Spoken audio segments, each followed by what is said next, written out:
Think about how competitive he is as a human being. Yeah. He wants that Mandy Award. He wanted to win so bad. He does love the adulation. That he took that whole thing down. And when the little bit that was left, the way he chomped on it, and then all those seeds, that's where you start to sweat, is the seeds. Yeah. You understand? Yeah. Yeah, we got it. Comprende? Well, think about it. In the span of 1 month, he has stripped all of his clothes and streaked at the radio station. But that was worth it. He got money. And now he bites an entire pepper. And got nothing out of it. Right. Got nothing out of it. Mm-hmm. You know? And he's not going to win the Mandy's for that either. Nope. That's not going to win. It's not a winning move. Because it's not on the ballot. Right. You can't vote for that. Right. Too late. Too late. But he does want that Man of the People award. No, I already got it. I know you do. Yeah, that's you, got bro. that I thing locked already up. made the trophy. Right. Yeah. You got that Even thing if I locked don't up. win, I'm going to win because I'm going to make my own trophy. You got it locked There you up. go. There you go. There you go. Beto. It's like that night he hit that home run off that sucker pitcher that they had on the other team. Yeah, easy know? work. Easy work, Kid Crimble. Oh, wow. Wow. You don't even know who that is. No. Anyway. Do you want to talk about I know we're doing this thing where we don't want to talk about the disaster that was last night. Why not? But we should talk about this disaster that was last night. 100%. Let's talk Now, about it. I would say this. The easy place to go here Yeah. is Anthony Davis stunk it up. Yeah, he did. He did. Now, I also think there are reasons Anthony Davis stunk it up. Probably because he missed a lot of shots. Well, there's that. Right. That's obvious. Thank you. I But- mean, right? Yes. But there are other reasons why he stunk it up last night. Okay, what are those? I mean, Draymond Green was literally in his shorts like this. All up in him. All up. You're Anthony Davis. Whoa, I'm all Hey, up in him. hey. All up in him. It's like assault right All there. up. There you go. Wow. That's what Draymond Green was doing yesterday. I had no idea that you were about to attack Yeah, me it was like right that. here. Jeez, Got all up in wow. it. We're going to get it. Come on, box out. All right, hold box on, out. hold on box a out. second here. Box him Hold on out. a second Box here. him out. You ain't going nowhere. Oh, my You ain't God. going nowhere. You ain't stuffed in his face. Right. That's what Draymond Green did to him all night. A little out of breath after that, George. Well, Hold on especially a after the second. jalapeno, Yeah, too. let me catch my breath. Yeah. So that's what happened last night. Draymond Green took complete control of that matchup. Let's start there. So a master class by Draymond Green. So I have a question for you. There's more, by the way, but go ahead. But I have a question. Yeah. If Draymond Green played that well against Anthony Davis, why are we not saying, hey, Anthony Davis got worked over by Draymond Green rather than it's easy to just point out he had a bad game. Yeah, you know why he had a bad game? Because Draymond was all over him like you were just all over me. Right. So it is easier, I think. Here's my theory on Anthony Davis. It's easy to pick on Anthony Davis because he's not going to fight back. There are some athletes that, let's just take the NBA. If you say something like that about LeBron after a bad game, or, I'm talking about current players, Kevin Durant, Steph Curry, whatever, they're going to chirp back if a talking head on television or radio is talking smack. Anthony Davis, he's going to take it. Stephen A. Smith this morning on First Take. Said he played straight garbage. He said, my brother. He started with that. Yeah. He said, you are too great to play this poorly.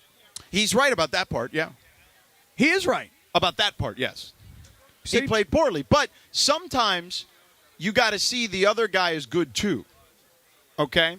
And that's also what happened to him in the previous series with Jaren Jackson Jr., who was the reigning Defensive Player of the Year. But here's the thing that I think is the biggest problem from last night.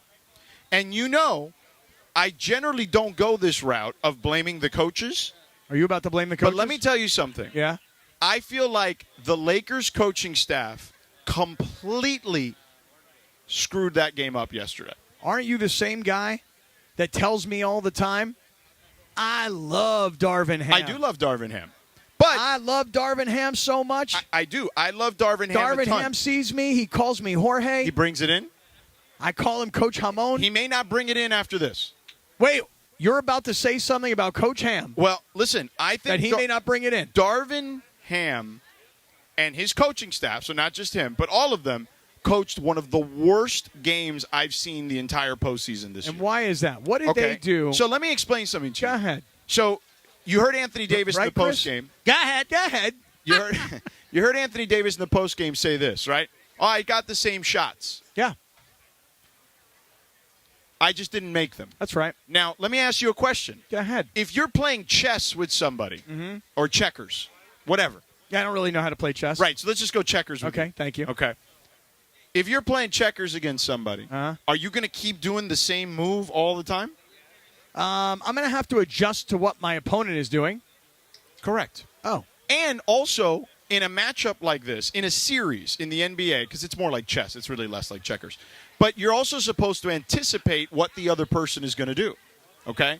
So did you honestly think the Warriors were just going to sit back and say, yeah, Anthony Davis, kick our ass for 48 minutes? No, I didn't think that the Warriors were going to say that, but I thought that's what Anthony Davis was going to do. Right, but you forget that the team on the other side is also a champion. Right, but I also thought Anthony Davis was bigger, stronger, more physical, and was hot, and he was going to steamroll his way to the basket. That's what I thought. Right, and did you also not realize that the guy that'd be guarding him is a 2-time Defensive Player of the Year? I did realize that he was a 2-time Defensive Player of the Year, Okay. but what I thought was Anthony Davis was going to dominate him. So here's what you can't expect him to dominate him every night.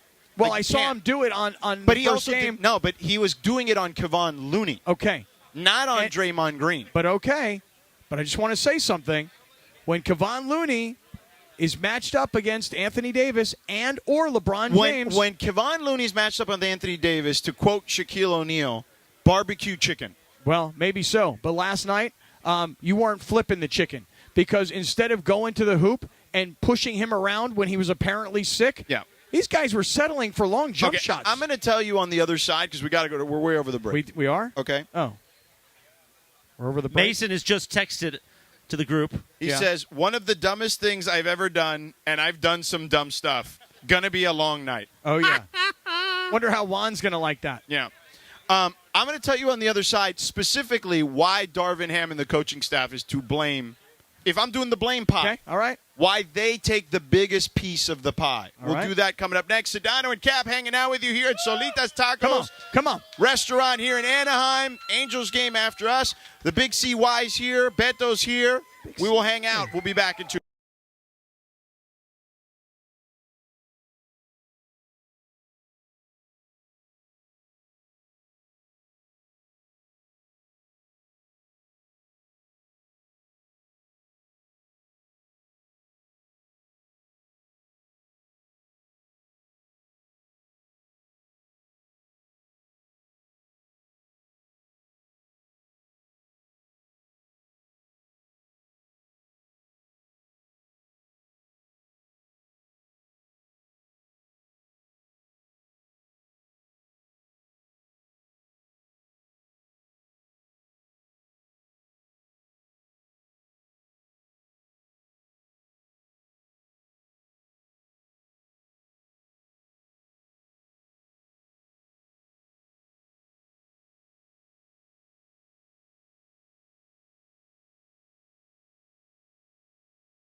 Your song coming back. In Margaritas in Anaheim. Presented by Coors Light and Dos Hombres Mezcal. Yes, indeed. It is a party, oh party. Oh, yeah. We are in Anaheim. The OC, Cappy. Yes, sir. Solita. Make some noise for Sedano and Cappy. Come on, Solita. The party isn't over yet. If Yeah. you're listening to us, you want to get over here, press the flesh with us, maybe win Angels tickets, maybe win sold-out Mandy Awards tickets. Oh, yeah. Off the 57 freeway at Catella Avenue. Meet Pepe. Meet Pepe, right in front of the Big A. It's going to be a party. We're going all night. Yeah. Sedano. I know. Plus, we're going to the Angels game tonight. That's right. You guys are going. Cappy's taking us. Yeah. As soon as this is over, we're going right over to Angel Stadium. No. As soon as this is over, I'm doing a body shot. Off Body your shot chest. off me. Yes. Right. Then we're going to the Then game. we go. Okay. Yes. Right. There you go. Because it's Cinco de Mayo. It Yeah. is. The I 5th don't- of May. It's not, if you were wondering why Chris is going to take a body shot off of me, Right. Only on Cinco de it's Mayo. Cinco de Mayo. Yeah. That's why. No rules. Right. Just, Well, there's some rules, but no. Anyway. Yeah. Sedano and Cap continue. A Lakers reaction Friday. Sedano. Thank you, Christopher. one quick thing before we get back to the Lakers. Yeah. You know, Coors Light is one of our great sponsors. They you know? are. And they've got a lot of beers here we can hand out to people. And they put a shirt on me, like a Tommy Bahama kind of deal. Yeah, yeah. That's got like Angels logos and Coors Light logos. Yeah. And all these Dodger fans over here start booing me. They start booing me because I got on this Angels shirt. Right. I'm like, wait a second. There's not like Dodger hatred for the Angels.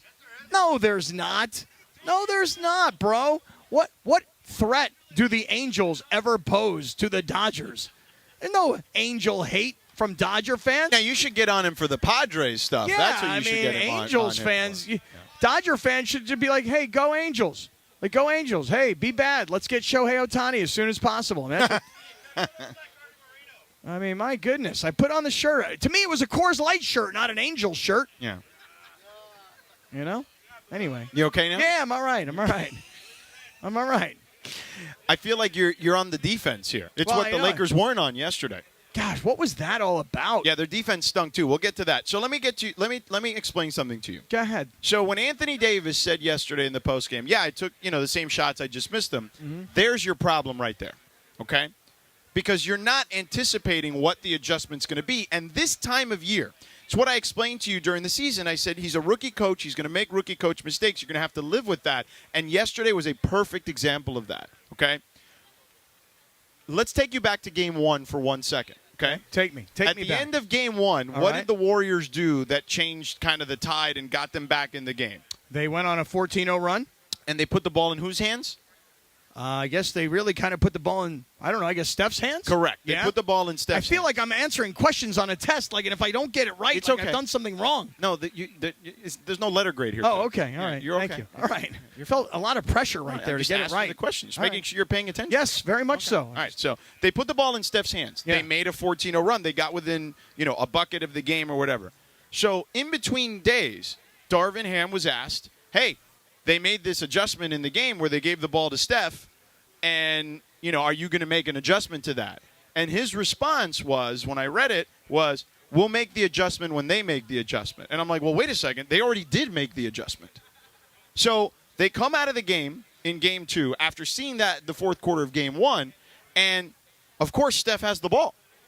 And they're not ready for Steph having the ball to begin the game. So they already had a problem there. They started 5 guys that could shoot, all right?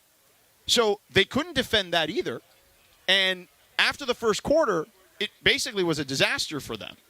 So that's just purely on the defensive end. Now let me get back to Anthony Davis. All right. So let me hear Anthony this. Davis telling you he's taking the same shots and missing them Yeah. is a problem. Why? Because, again, you have to anticipate from game to game in the playoffs. You got to think three-dimensional chess. What is Steve Kerr going to do to not let Anthony Davis pummel us the way he did in the last game? You have to think, what is the obvious adjustment there?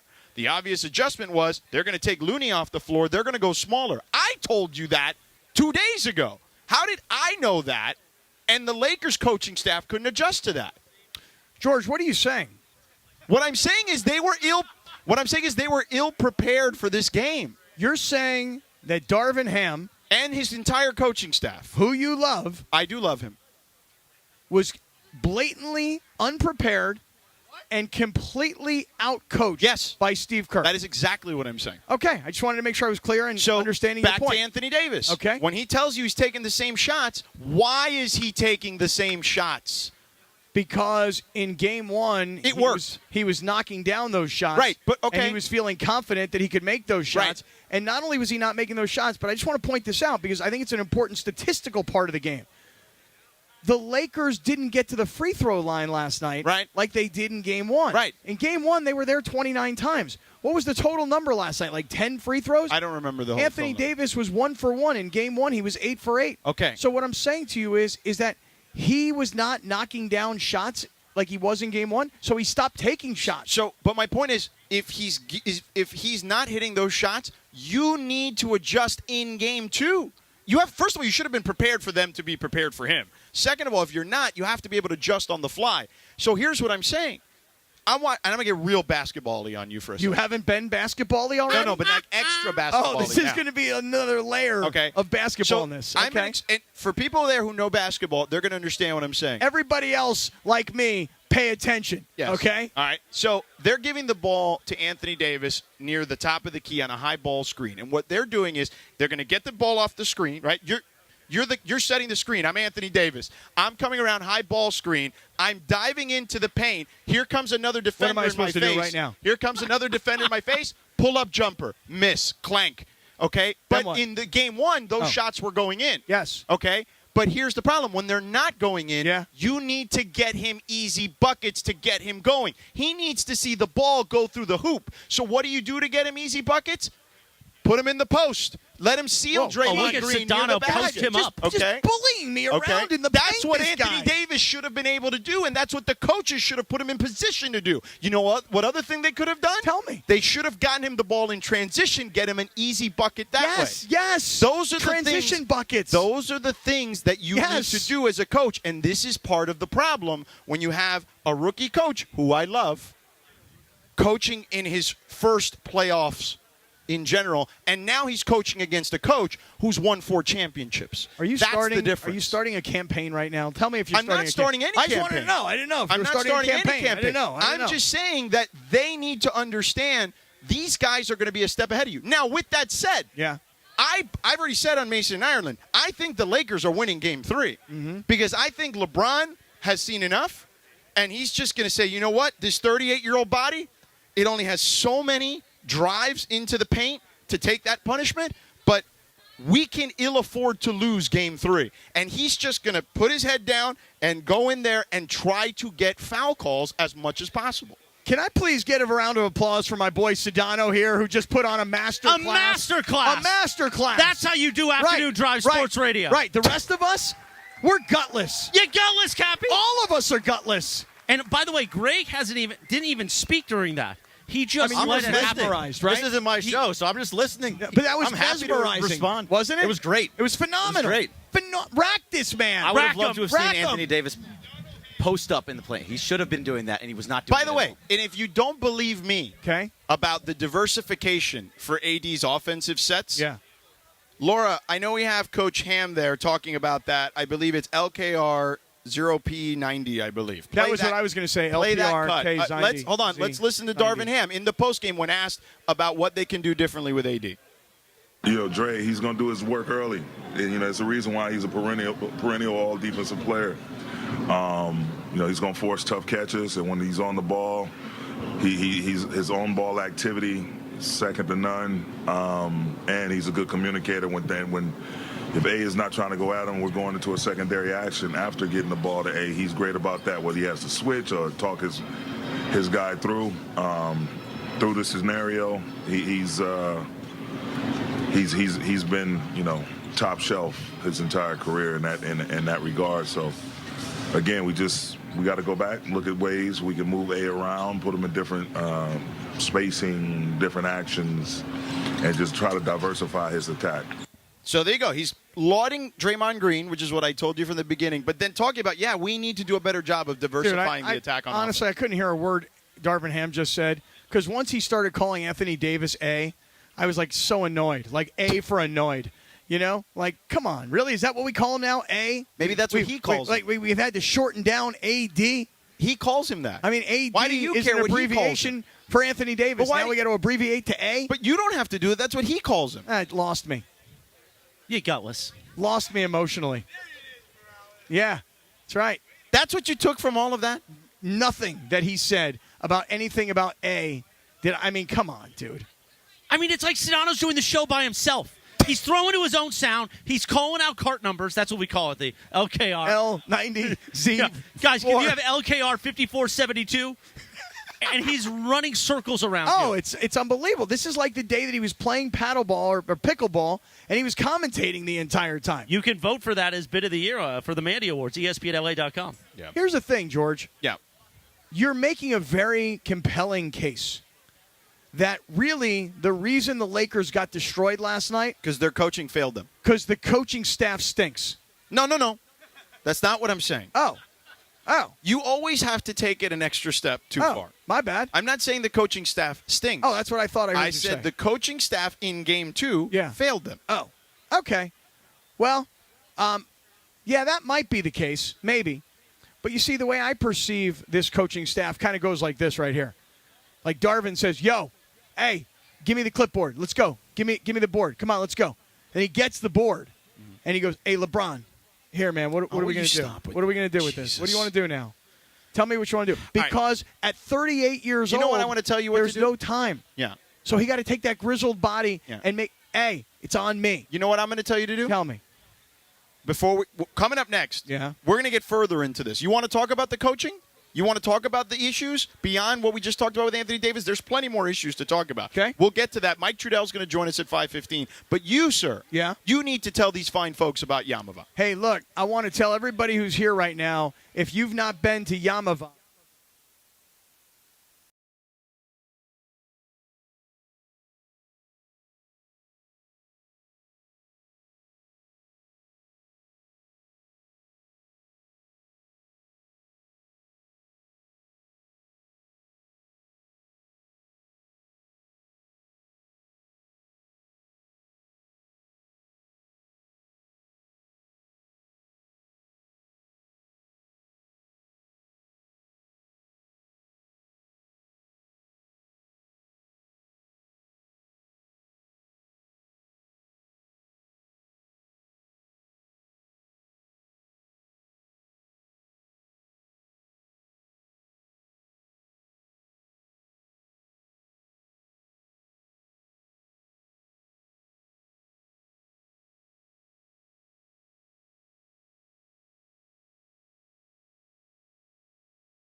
coach. Yes, because the other team gets paid too. I understand. Yeah. I blame the player, okay? The player has the ball in his hands. The player knows what the game plan is. The player's not hitting the shots, so he stops shooting. I agree with what Anthony Davis said after the game. I was taking the same shots I took in Game 1. In Game 1, they were dropping. They weren't. Let me ask you a question. Okay, go ahead. Let's make this football for a second. Okay, thank you. Because, I need, Yeah. football meathead stuff to make it work for me. If we're give me a defense that blitzes a lot. The 85 Bears. Okay, that works too. Okay, or the fine. 2000 Ravens. All right, let's use them. Yeah. Ray Lewis. Right, Ray Lewis and those guys are coming at you every second, right? Okay, all right. And you're dropping back as a quarterback, okay?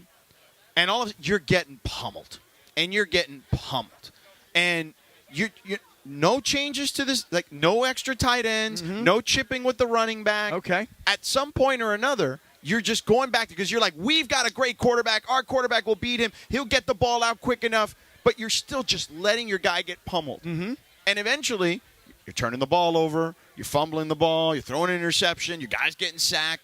At some point, isn't that on the coach to slide the protection and make the throws for the quarterback easier? Yes. That's very similar to what happened to AD yesterday. Okay, but by the same token, we all look at the players and we say, that guy dropped a pass, or that guy fumbled the ball, or that tackle got beat. I'm just saying that last night, your point about the Warriors is that Draymond Green played an incredibly physical game against Anthony Davis. Draymond Green showed why he's one of the most versatile defenders in the NBA. He went from, in the previous series, guarding the fastest guy in the NBA and shutting him down, basically, in a lot of ways, whenever he guarded him, to then being able to size up and guard Anthony Davis, who's also one of the most imposing forces offensively, or in general, in the NBA. But in this particular instance, Draymond Green played great, okay? And by the way, this is not to absolve Anthony Davis of complete blame. I'm just saying that if I'm doing the blame pie, the coaches get the biggest slice for me. My bigger slice is on the players, and here's why. Yeah. Anthony Davis, and this is just a statistical fact, this is no opinion of any kind, has gone good game, bad game, good game, bad game. Right. Good game, bad game, good game, bad. Right. That's where we are. We're in the bad. Right. And you don't think that's a coincidence? I think that on Saturday, we're going to get the good. Right. And I think the Lakers are going to wind up winning that game. But you know what's happened there, right? Isn't that the perfect example of poor coaching?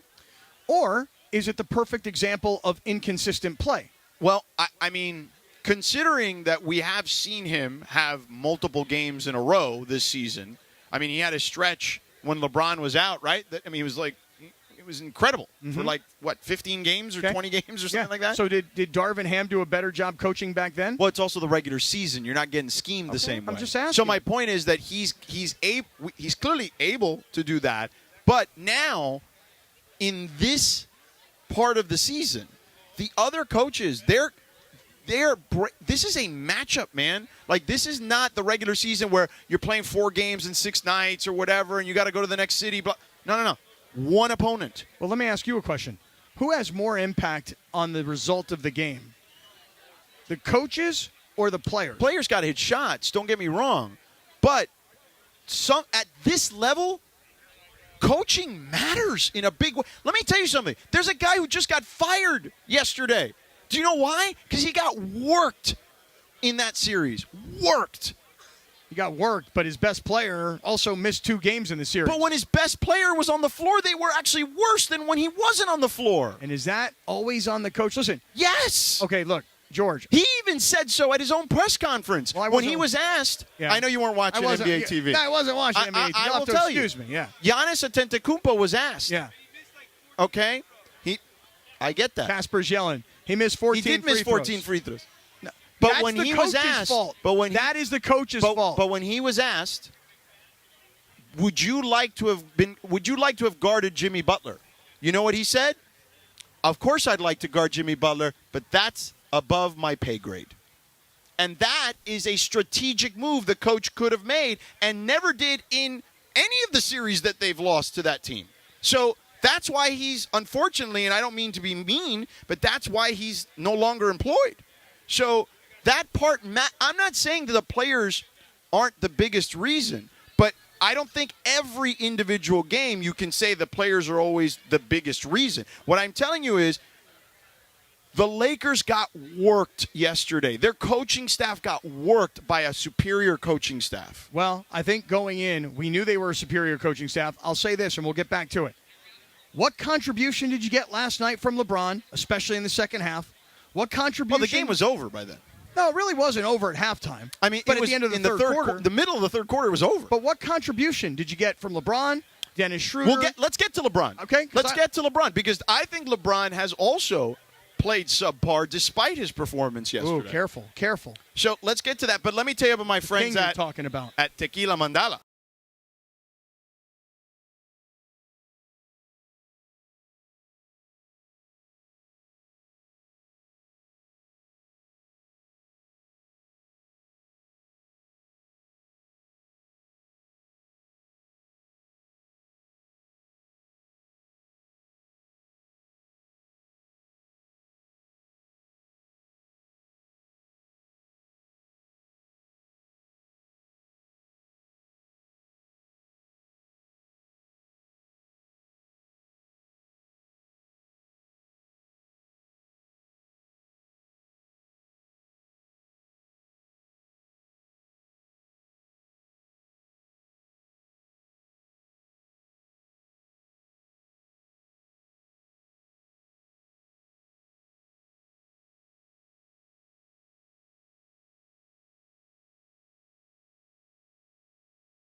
Tacos and Margaritas in the city of Anaheim.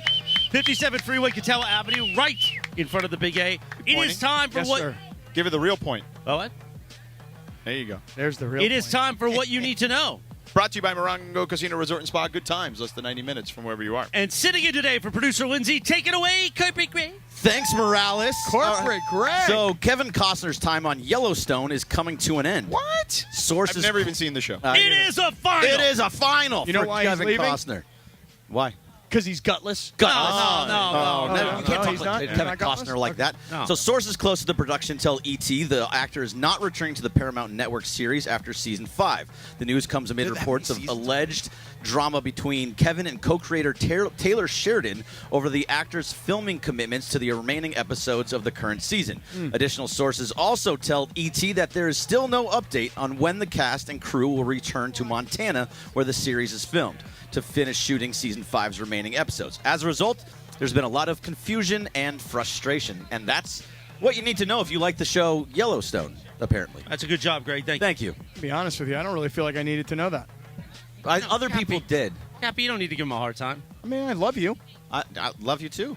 I just read what's in front of me. This is the kid's second show of the day. Love him that much Cut him more. some slack. Love him twice Jeez, as much. Cappy. I've not Look, seen look, it. look, Love you, put it man. down, right. I haven't seen it, man. I know, I haven't either. And I want to start it, but I got to go watch Succession. I got to catch up to these guys with Succession. You watch it, don't you, Morales? Of course. Yeah, see, You watch Yellowstone? I did the first 2 seasons, and then I kind of fell out of it. Uh-huh. It was a great show the first 2 seasons. But you should feel so much energy right now at 5:01 p.m. You know I do. why? Why? You didn't do anything the first hour. Right. Sedano Yeah. literally put you up against the boards. I mean, dude, it was ridiculous. you were The guy riding bodied his me up. shoulders to the finish line. He was Draymond, and I was AD. You were AD, yes. I know. And you want to know what AD didn't do? What didn't he do? And I'll admit it. I admit it. Okay, I didn't do it either. I didn't really push back and fight. Yeah. I just sort of absorbed it. Yeah. That's what AD did. You know, you talk about coaching and how you put this on Darvin Ham and his coaching staff. I see AD certain times when things are going great, and his hands are raised and he's let's go and the whole. And then I see him last night kind of getting worked, and I'm not seeing that competitor come out last Well, night. I also think that he's frustrated because they know exactly where he's going to be and what he's going to do, and there was no, thought about, oh, yeah, they're going to know what we're doing if we're just going to roll out the same idea. I feel like George, and look. And by the way, know. we got to get to LeBron, too, because I got stuff to say Well, about LeBron. let me just transition into LeBron by saying this. Transition. Yeah. AD didn't play his best game, and the Lakers don't win when AD's scoring 11, 12, 13 points. Yeah. That is not happening. It happened one time in that overtime game against Memphis where LeBron put him on his back and he went 20-20. Right. Okay? But this isn't Memphis. Well, this is what I'm saying. Yeah. So it has to be a complete team effort. Sorry. Okay? In game one, you had Dennis Schroeder score 19 points. Yeah. You had D'Angelo Russell score 19 points. Yeah. Okay? You had the team get to the free throw line 29 times. Uh-huh. None of those things happened last night. Austin Reeves didn't score much. LeBron didn't do very much offensively. Right. You know the biggest problem for LeBron? What? Is that he actually hit a couple of three-pointers. That's like the worst thing that could happen right now. I would agree with you. He was 9 for 49 going into that game last night from three. Right. And you know what? He hit 3 or 4 threes, yeah. And he had one in particular where he had to just bomb it away, and it was at the end of the clock, and it hit the backboard and went in, and that tied the game at 40 at that point. LeBron taking threes right now, bad. Yes, I would agree.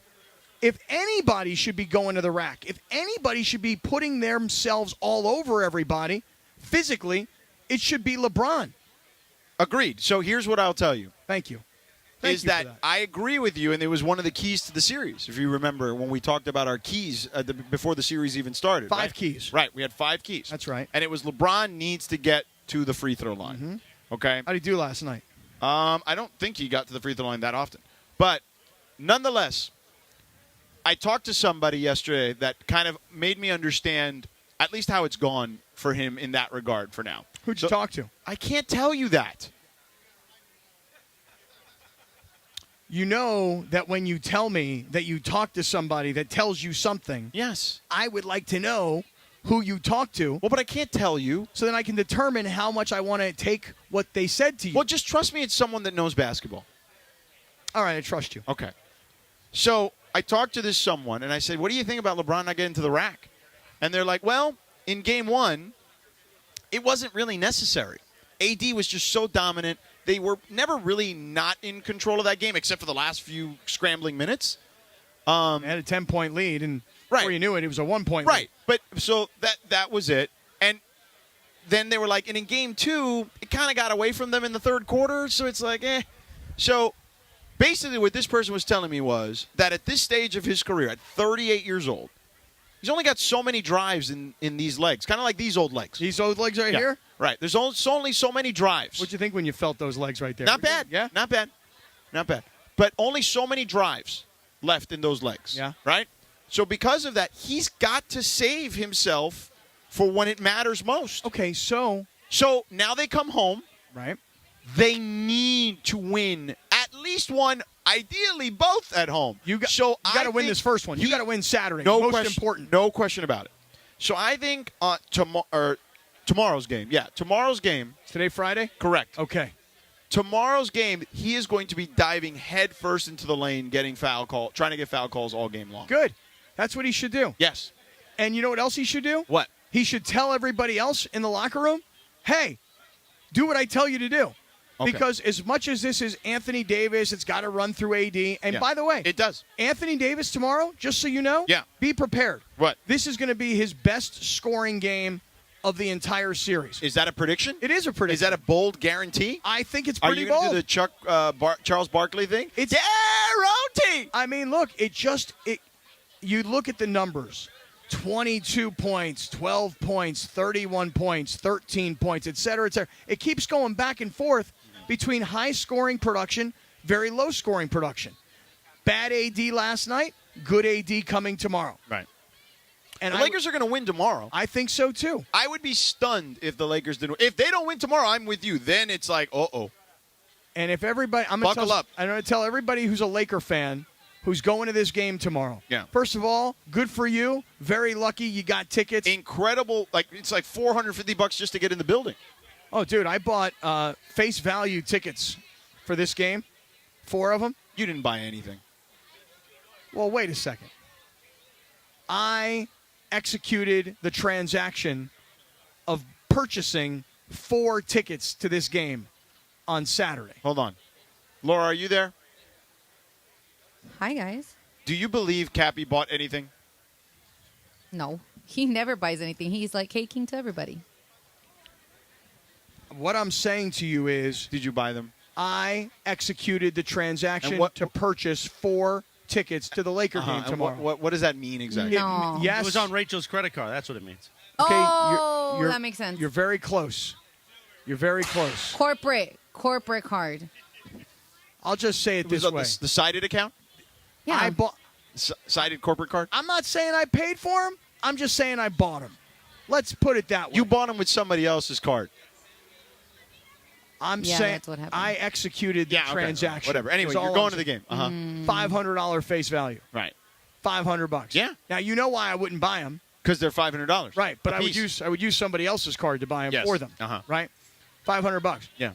If you have a ticket to tomorrow's game, like that's you are lucky that you are going to see Steph Curry versus LeBron James. Uh-huh. You're going to see Klay Thompson. Because let me tell you something. We talked about AD.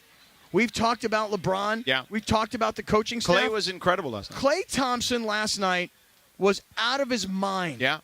And so when we talk about everything that the Lakers didn't do, we're not really talking about what the Warriors did do. And what they did last night was they bombed away. They found guys to start this game because somebody else is sick that you're not expecting, and then all of a sudden they're bombing three-pointers. Right. They didn't even need Steph Curry last night to be the best offensive player. He was still arguably the best offensive player. He just did it by assisting. Right. And the way he handles the ball, et cetera, et cetera. Look, the Lakers got blown out because the Warriors had a great night. The scary part of this series for the Lakers comes down to this. When the Lakers win, it looks like they're probably going to be really tight games that could be decided in the final moments. Right. When the Warriors win, it kind of looks like they're going to blow the Lakers out. Maybe. At least that's analysis through 2 games. Yeah. Because thus far, that's what's happened. Right, that's all we have. That's kind of the only sample size we really have at the moment. But here's the thing. If LeBron can get to the line, I actually think that unlocks AD. Because all of a sudden, if he can put his head down, get to the free throw line, and they realize, it's going to be one of those nights, that means Anthony Davis now, that means they're going to collapse on LeBron, and you know who's going to be available? I mean, they may not cheat off him, but he's going to be able to at least take advantage of a one-on-one matchup. And it may not, because the guy who's probably going to have to rotate to LeBron is probably going to be Draymond if LeBron goes off. In game 1, and I know we talked about this before game 1. Yeah. You cannot get into a 3-point battle with the Warriors. No question. In game 1, when the Warriors would hit a 3, the Lakers would come down and take their 2, or maybe take their 2 and 1. They would get to the free throw line. They were able to slow the game down. You talked about the pace of the game. Right. And last night was a great example. The Warriors were up and down the floor. Yeah. And the Lakers don't have that time on the free throw line to breathe. Right. They were exhausted last night. So And there's only one game between games now, so and luckily, or one day rather. Luckily, they won the game Yeah. where they were the freshest of the two teams. Yeah. They had to win game 1. Yeah. Now they have to win game 3. Yeah. And what I'm saying to everybody who is listening right now, who's got a ticket tomorrow, you're so lucky to be going. Yeah. Bring your A game because I'm telling you, you'll never sell me on it. There's an energy that a fan can bring and an arena can bring that can lift up a team. Okay. Especially a tired old team. Yeah. So bring your A game. Not your B game. Don't bring that nonsense. Okay. Don't bring that in this house. Come on. Like Dikembe Mutombo. You know who's going to join us next? Tell me. Everyone's favorite sideline reporter. Who's that? Mike Trudell. Mike Trudell's not my favorite sideline reporter. Lisa Salters, Okay. who was on the broadcast last night. She was, yes. She does an she's excellent job. My favorite sideline reporter. Yeah. Okay. He's your what? He's like my fourth Okay. because I have Lisa Salters number 1. Right. Pam Oliver number Pam 2. Oliver, also excellent. I give you number 3. Thank you. I appreciate that. And then Mike Trudell. Then he's my favorite sideline reporter, so he will join us in just a moment. We are here at Solita here in Anaheim, hanging out. Got another hour and 45 minutes. All right. So Mike Trudell is going to join us next. My favorite and everyone else's favorite sideline reporter, but Cappy. That's next here on 710 ESPN. Well, that wasn't fun last. We're calling Trudell, yeah? Lakers get smoked by the Warriors in Game 2. Copy that. To react all day on a Cinco Dump edition of a Lakers.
In Anaheim. Presented by Coors Light and Dos Hombres Mezcal.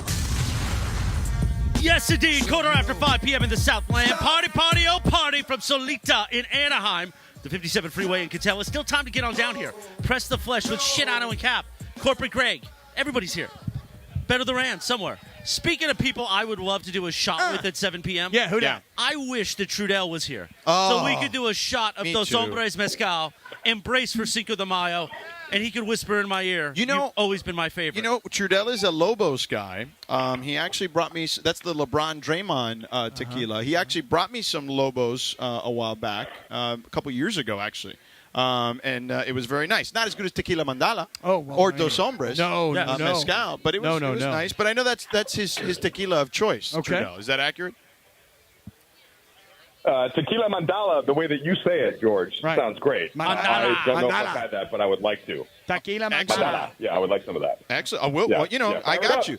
Just you come over to the crib. I got you, man. Well, hey, Mike, did you hear what I did with Tequila Mandala? I need to come over to the crib. True. Did you hear what I did with Tequila Mandala recently? Shoot it into your veins directly. No, sir. No, sir. But on Cinco de Mayo, I wouldn't put that past us. I got 2 bottles of Tequila Mandala to give to a friend of mine for his wedding. Because he's too cheap. Because he didn't want gifts. He just wanted you to bring bottles of booze so that you could drink them and enjoy them with him. And I got 2 free bottles of Tequila Mandala and passed them on to my pal as if I bought them. Pretty good, huh? Well, that's an interesting choice, and I think that you did what was asked for. So, what's wrong with that? Thank you. Thank you. Finally, somebody agrees with me. Okay, whatever. Trudell, real quick before we get to the hardcore. These tacos are delicious. Are they not here at amazing? Solita. Yeah. Oh, my What God. are they? What kind of those? I have carnitas. One summer night, you, me, Sedano, Ireland at TRB over the Tin Roof Bistro. My treat, okay? Wow, Chris's treat. I'm coming in on one of those. Name the night. Can I sit next to you, Chris? Absolutely. Okay. All right. I'm in then. All right. So, Trudell, what was the biggest problem for the Lakers last night? Yeah, let's hear what you have to say. Yeah, problem. I would just say that going into that game, right, it's very difficult to get to the level of desperation that the opponent has to have when they are down 0-1 at home. And what is a way to try and find that mental edge? To me, the only real solution would be if LeBron decided this is going to be the game. Hey, let me just go for the throat. And at the potential risk of his legs as the series goes on. And I just don't know that they were going to get there.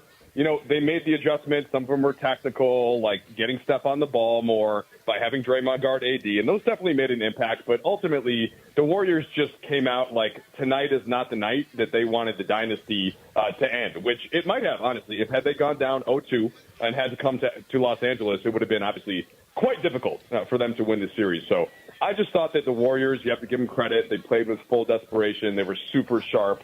And the Lakers were not at that level in Game 2. All right, Mike, what is your evaluation of why Anthony Davis is either so incredibly inconsistent or maybe he's consistently inconsistent? What is your answer for why he goes low scoring, high scoring, and vice versa per game? Yeah, the first part of it, I think you have to acknowledge is that he has moved to the top of the scouting report for opposing defenses. Now, that used to be LeBron first, and AD would sort of get the secondary attention. And then I think it was a little bit easier for him to be consistent. He got his shots in a little bit more open spots. In Memphis in the first round, you saw them basically guard him with 2 guys the whole series.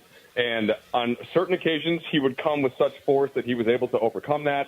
But it's difficult to do that night after night when you are also tasked with the absolute biggest responsibility on the defensive end, as he was again last night, as he was in Game 1, as he was throughout the whole series. So I'll put it to you guys like this.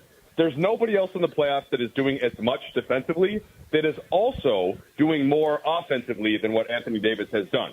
And that's with some of the off games in terms of field goal attempts and total points. So that, to me, is where, the whole narrative about, well, AD, he brings it one game, he doesn't bring the next, that's not accurate. He's been bringing it defensively every night. I think that it's not an easy task to also then be the number one option, especially when LeBron's out there too, and LeBron is still getting a certain number of shot attempts and has the ball. Like, another way to put it, George, like if you got Jokic or Embiid, right, they're the number one on offense. They're getting the ball, they're getting the shots up regardless. They're also not doing as much defensively as Davis. So I just think the way that we look at him has been a little bit off, where you're expecting him to be this number one alpha scorer on top of the number one defensive guy when LeBron is on the team and the other team is keying on him. What do you got to say about that? But I do think all that stuff is fair. What do you say about that, Cappy? I think that, bottom line, he goes high points, low points, high points, low points on scoring, and this team is not going to win with him scoring 10, 12, 11, 7 in regulation and 5 in overtime. Hey, sorry, we think you're the best guy on both ends of the floor. So we need you to play really good defense, and we also need you to score a lot of points. Gee, sorry, everybody. What do you think about that? Well, Kevin, you said it's not going to happen. I mean, he literally just did that in round one, right? They won 4 games. Memphis won 2 with him doing that.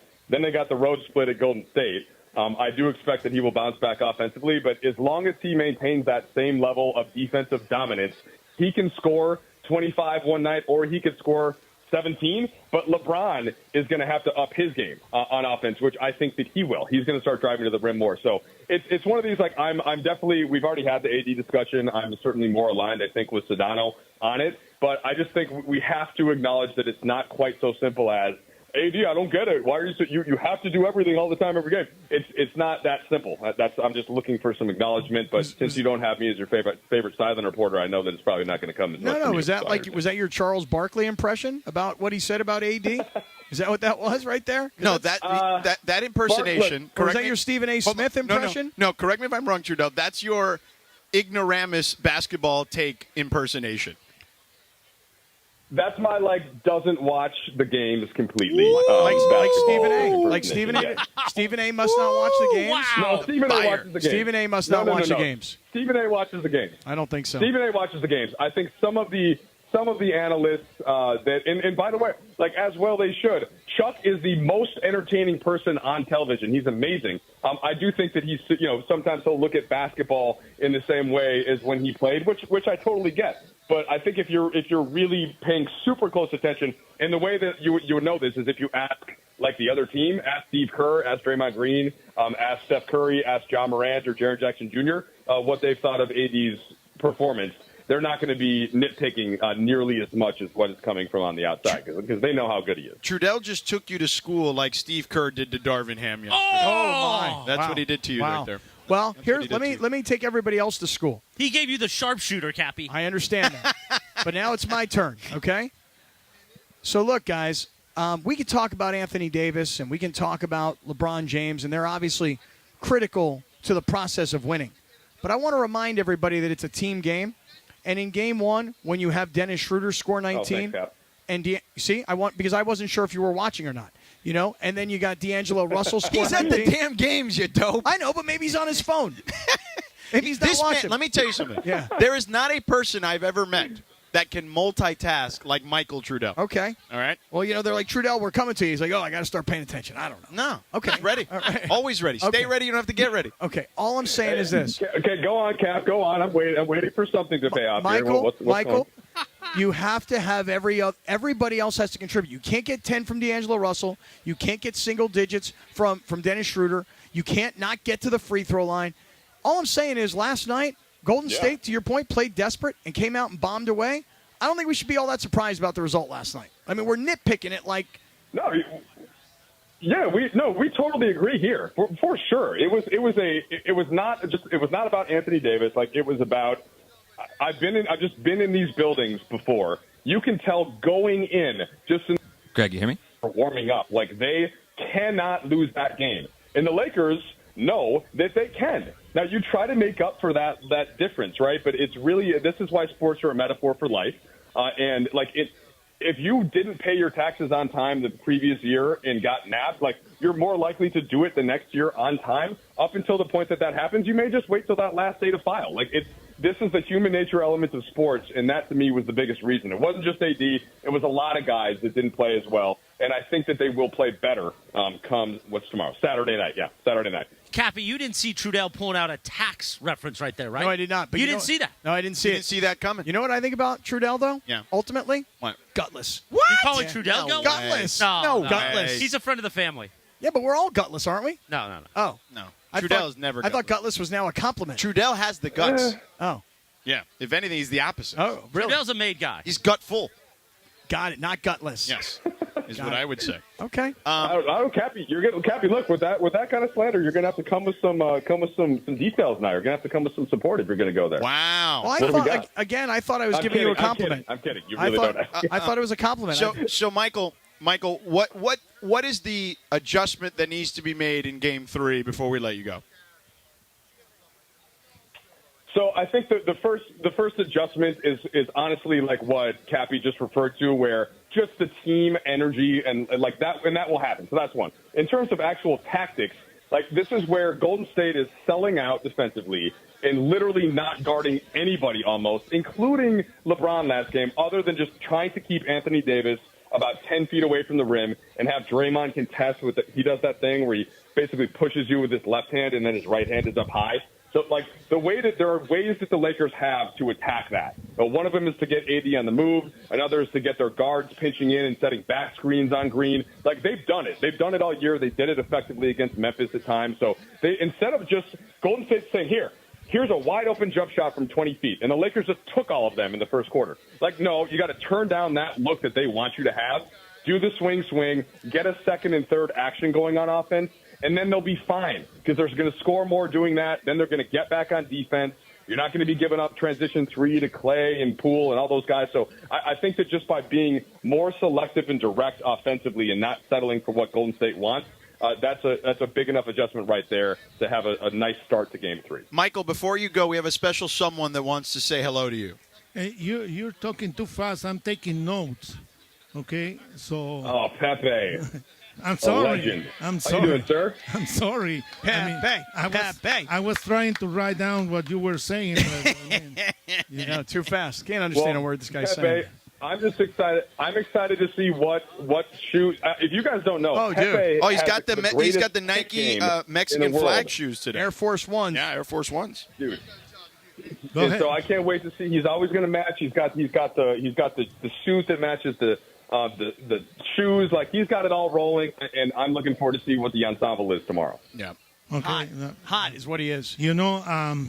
It's always a pleasure to talk to you until you start talking about Manchester United. Wow.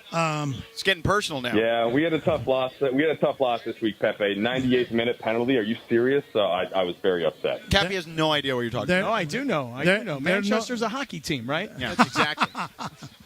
Come on, Cappy. Come on, Cappy. Oh, that's a good drop. Can we get that? Come on, Cappy. I'm going to lose respect. No, I haven't.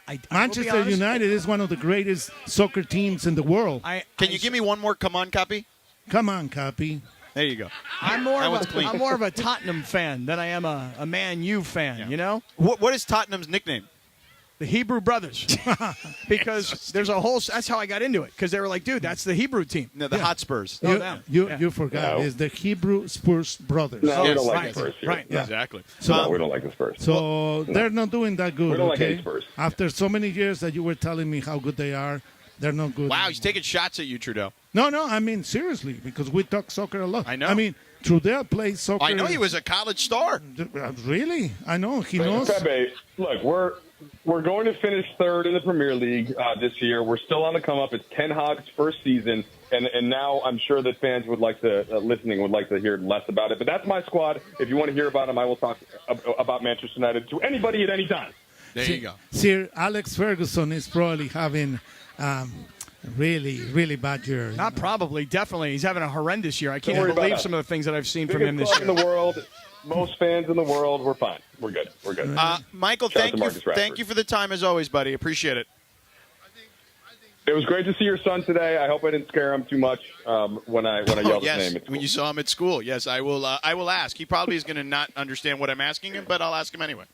No. All right, guys. Good to talk to you. Later, dude. See you tomorrow. See you tomorrow. There he is. The great Mike Trudell, everyone's favorite sideline reporter. All right, coming up next, Cappy. Yes, tell me. Award-winning Radio Tinder. Yes. With Greg Bergman today. Actually, Yes, sir. As the host. But first, let me tell you about our friend Jacob. I told you about that incredible commercial he's got on TV, the Upside Down commercial. If you haven't seen it, you got to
Presented by Coors Light and Dos Hombres Mezcal.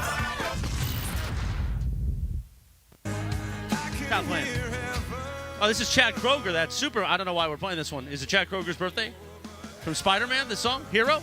It's all good. Spider-Man. I Can Be Your Hero, Baby? No, that's a different song. Oh. Better Durant. I thought it was.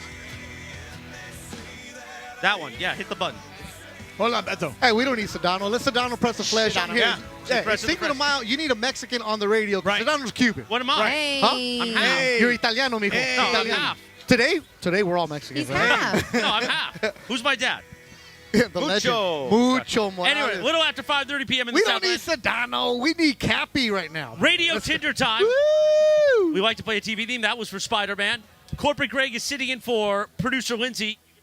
Why do you keep hitting my You turned him off. Yeah, you turned him off. Beto, you turned him off. This is fun. You can follow him. I don't even know what your Twitter isn't. It Bergman Greg or At something? Bergman Greg. It doesn't matter. It is. Anyway, don't forget about our sponsor Tequila Mandala. Cappy, you spilled guacamole on my laptop. What's No, wrong I with you, didn't. bro? I didn't spill any guacamole What on is your laptop. happening with you guys over there? How would I have Mess. spilled guacamole on your Radio laptop? Tinder made Damn possible by evil. Tequila Mandala. Always swipe right on Tequila Mandala. Take it away, Corporate Greg. Thanks, Morales. Appreciate it. All right. So He's before, switching now. He's no longer going to say thanks, Chris. He wants No, to do it's thanks, only Morales. Morales. It's only Morales. Sticking We with had the a whole branding. conversation about it. Yes. Okay, We're all going to right. branding. We had a Okay. conversation about it earlier. Do we anyway, all call you Morales? We could still do Christopher on this show. on this show is Christopher. Every other show, Morales. The branding conversation. Christopher. Yes. No. Yeah. For you. All right, so before yesterday's game, I got a tweet from someone sending me the refs for last night's game. Uh-oh. Tony Brothers, Eric Lewis, and Pratt Frayer. Eric Lewis hates the Lakers. Okay, we're going to get there. You're going to answer second, Sedano. And the tweet said, we are in trouble because of this. I know Tony Brothers has a bit of a reputation, and so does Eric Lewis, but nothing along the lines of Scott Foster, obviously, who does have a major reputation.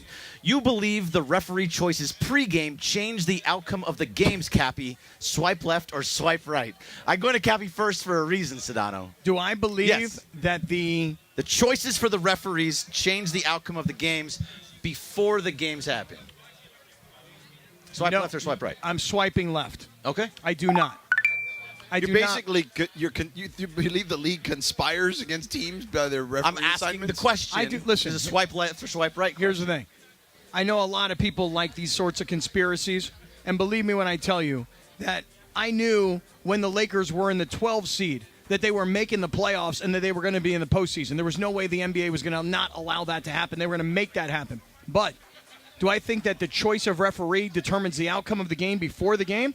No, I do not. So, like, if Scott Foster is doing a Phoenix game, even though he did I get do a, not. they did get a Didn't win. they just win Yeah, they recently? did Yeah, just I win. do But not. that was 1 in That 15. was pure Or- coincidence over and over again. You believe that? I Okay. do. I thought you'd go the other way. No, sir. Sedano? Yeah, I'm not going to sit here and tell you that the NBA is the WWE. Like, this is absurd. Okay. Yeah. Look, I got the tweet. I don't believe I think it. that officials. I got a tweet about it. I was think- like, that's silly. Here's what I would say. I think individual officials and players could have issues with each other, right? Like Scott Foster and Chris Paul. Yeah. And maybe it's more than one way. Maybe sometimes it's only one way. But I don't think that the league is conspiring against teams by throwing a group of officials together. No, I don't think that's the case. It's not Danny Davis from the old WWF days, and Jimmy Hart giving him the megaphone or whatever. Was Danny Davis the one with the blonde hair with the good tan? No, he was actually with the dark hair, and then he became a wrestler. Oh. Danny Davis. Oh, I didn't know that. Yeah. That's good WWF knowledge. Yeah, it's a master class. No, not quite a master. Oh no, no, it's like a undergraduate degree. Yeah, agreed. It's just good knowledge. Okay, got it. NBA Twitter and Lakers Twitter disagree with both of you. I'm I sure. agree with both of you. By the way, Radio Tinder is presented by our friends at Tequila Mandala. Always swipe right on Tequila Mandala. Award-winning small batch premium sippy tequila made from the finest mature agaves. Available everywhere. Fine tequilas are sold. Demand the extraordinary with Tequila Mandala. Go ahead, Greg. All right, so a youth baseball league in New Jersey wants parents and spectators to think a bit harder before arguing with umpires and has come up with a new rule it hopes will do just that. Umpire abusers will be required to officiate 3 games or face a 1-year suspension. Suspending people from games may remove them temporarily, but won't achieve much else. Bozufi believes a guy named Bazoofi. Bozo Bazoofi? That's who was quoted in this? There's no full name here. Bozo Bazoofi. Don Bazoofi, Okay. Bozzuffi, does not like calling police on rowdy spectators, as he does not like to waste officers' time by doing so. Agreed. Do you think implementing a rule that holds heckling parents accountable in a see how you like it role is a good idea that could become widespread? Swipe left or swipe right, Sedano. I mean, it's a hilarious idea. It's a hilarious idea, and maybe unlike for little kids, that's a fun idea. But you can't be doing that like in high school or stuff like that. No, when where the it's game big starts business. to matter more. Right. You know what I mean? But for like little kids, sure, I guess Yeah, it's little league But umpires. Yeah. I'm going to swipe right and say that I think this is actually a great idea. Okay. Because when I was coaching Little League, which I miss desperately, I drive by the Little League fields now. I mean, he literally just asked me about Little League this afternoon. I know. I'm like a creeper. I'm like, I want to coach a Little League team, you know? But That's weird. is it weird to I like love want that to coach a just Little comes League? in. The random, I don't Laura think drop so. is I mean, I hilarious. want to make a positive influence on the youth of America. You know? Not weird. Not weird. So anyway, It's weird. So here's the thing.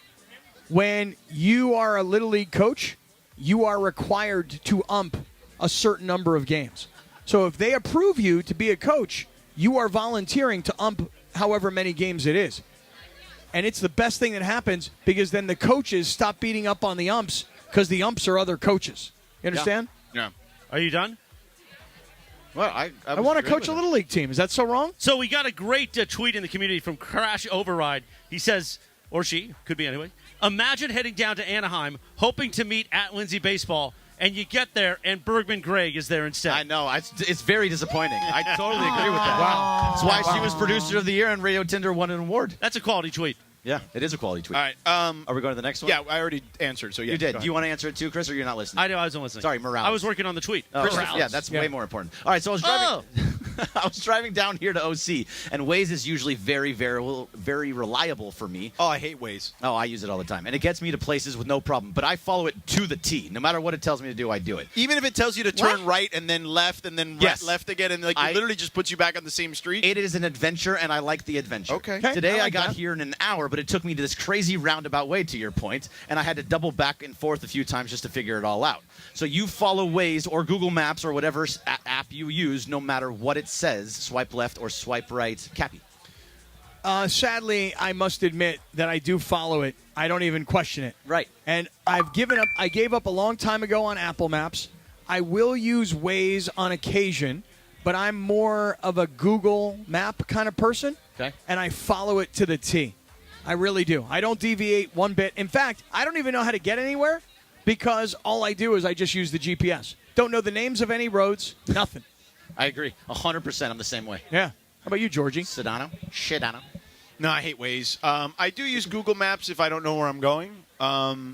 So yeah, I'm more of a Google Maps kind of guy. But do you I follow don't it even to the like T? the Apple one. It feels weird to me. No, it's too. terrible. So whatever you're using, do you use it no matter what it says, or do you... Well, I mean, if it does one of these things where it says, like this happened to me when I was going to Big Bear, and I wanted to see it more for the time and the traffic because I kind of know how to get to Big Bear. But I wanted to just see what the traffic situation was like. So when we were on the 210. It literally told me to get off on an exit and then jump back on the next exit. Yeah, but you know why it's doing that? Because it's saying, hey, there's a little bit of traffic here, and believe it or not, it'll be faster to get off and get back on. Okay, so I did it once. And? Results? It took way longer. Oh, my. Way longer. Because there was a light. And then those cars that I saw the cars that were in front of me or behind me, and they were already in front of me by the time I got back on. So the next time, it had me do it 3 different times. The next 2 times, I was like, no way. I gave it the finger. Really? And that's Google? Yeah. So you don't like Waze, you don't like Google, you don't like Apple? I mean, I trust Google more, but I... Use your brain more than anything. But I'm going to use logic, too. Not me. He's Latino. He finds his way. Not me. I gave up on logic a long time ago. Yeah, we know that. I gave up on stopping and asking for directions. I gave up on all. Who stops I gave and up asks for maps, directions anymore? All of it. I'm done with that stuff. So this morning, Sliwa's bit as everybody arrived here. Yeah. To begin our it's day. getting nice and cool now. Yeah. Sliwa was asking everybody, so how long did it take you to get down here? And of course, other than myself, who's 7 minutes away, everyone's answer was about an hour. Yeah. And he just was kept bad. doing it. Yeah. How long did it take you to get here? About 7 minutes. Their whole bit was that he could have walked here. But that Sliwa kept asking everybody, and then we pointed out on the air he felt humiliated. And then listeners were coming up and saying, "Hey, Slee, it took me about 23 minutes to get Why was he so consumed with the? Because he was looking for conversation pieces. Oh, he just wanted a little Other than just to icebreaker. say, "Hey, good to see you." Yeah. I see you every day. How but you doing? Nice to see you. Yeah. How long did it take you to get here? Yeah. Okay. I do like Sedano that you put your hand up because you knew you were on YouTube. Right. Yeah. When you. Yeah. Really? You're I'm that smart. You're that Because I was conscious smart. that you Not- gave the not just finger a to hat rack, Google and you couldn't do it on the camera here, No, I have a reputation to uphold. which is what? He's a member of ESPN Television, Cappy. Oh yeah. So if I cover it, nobody Yeah. knows what this is on the other side. Ah. Right. Yeah. Uh-huh. Yeah. I think it was a smart move. That's all. Yeah. It was just praising If he the was move. not a member of ESPN Television, could he have done it and gotten away with it no problem? Or is it only the credentials of being on You television? shouldn't do it. But I covered it. Yeah. I mean, here's Like, the don't do there's, it. there's the George Sedanos of the world that protect themselves and their brand. Then there's the Steve Mason that there's video forever of him running around naked in the station. and almost throwing up after eating a jalapeno. And by the way, I've taken the Zantac, I've feel taken okay? the Tums, and I've taken the Prevacid, and the half of the jalapeno that I ate is sitting right here. That And it's video- probably going to need to be surgically removed. That video is up at ESPN Los Angeles on the social medias if you missed it earlier. All right, that'll do it for Radio Tinder. There. Thank you. Sedano. Hey, solid job by you, Excellent. Greg Thank you, Bergman. Berg. Solid Thank you, job thank you. by you. Yeah, Thank you. Bergie. Don't All think- right. Coming up next, Cappy. Yeah, You know what? Let's bring on the big CY. the big CY is Let's in the bring house. on Beto. Let's Duran. let's expand the part. Let's go 5 wide here. Yep. Okay. Let's go I like actually that. 6 wide. I like right? that idea. Yeah, 6 wide. But first, and I want to get their thoughts on everything we've discussed today. But first, let's face it. We put our moms through a lot. I know I did. I mean, I certainly do. That gesture I made. Don't do that. Yeah, she your almost broke my mom. finger. But there's no way you got to let Mother's Day slip by this year, okay? I'm thankful that my mom did not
ESPN party in the OC, Sedano and Kap, live from Solita Tacos and Margaritas. Here we go.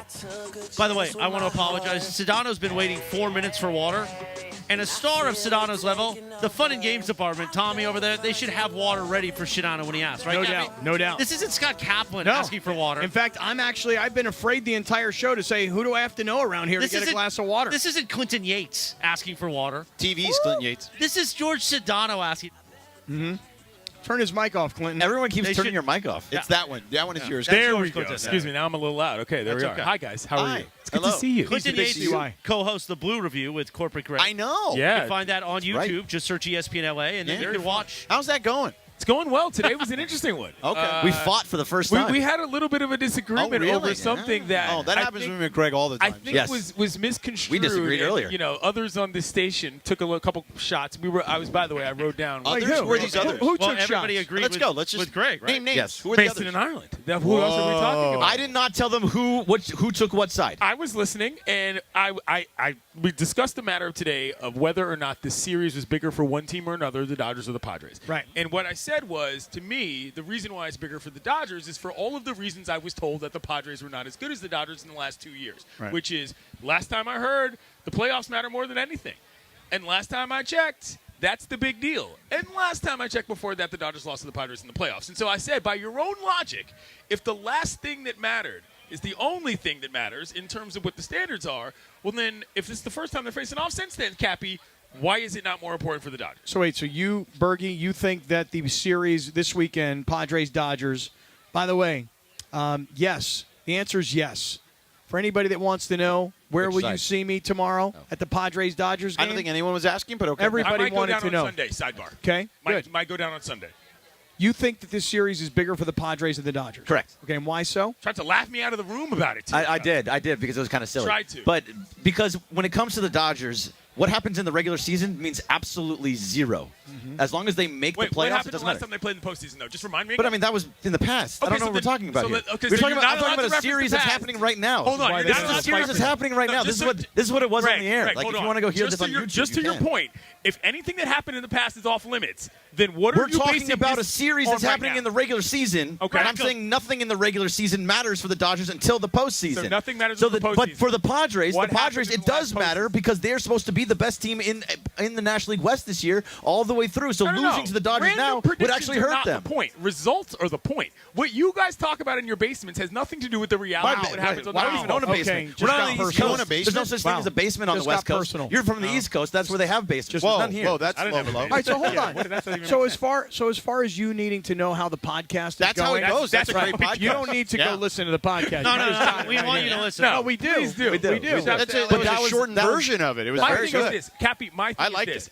it. It wasn't even about the point. I may My thing download is it right now. The generalized logic around the Dodgers' supremacy complex, which is, well, if it never matters about what the Padres are doing, then why are you asking me the question about what matters more? If every single time you've got a different excuse, being history or being whatever, or being fans, as to why the games can never matter as much to the Dodgers as the Padres, well, then we don't need to talk about that. My point was simply, last time I checked, all I hear about is do it in the postseason, and the last team the Dodgers lost to in the postseason was who?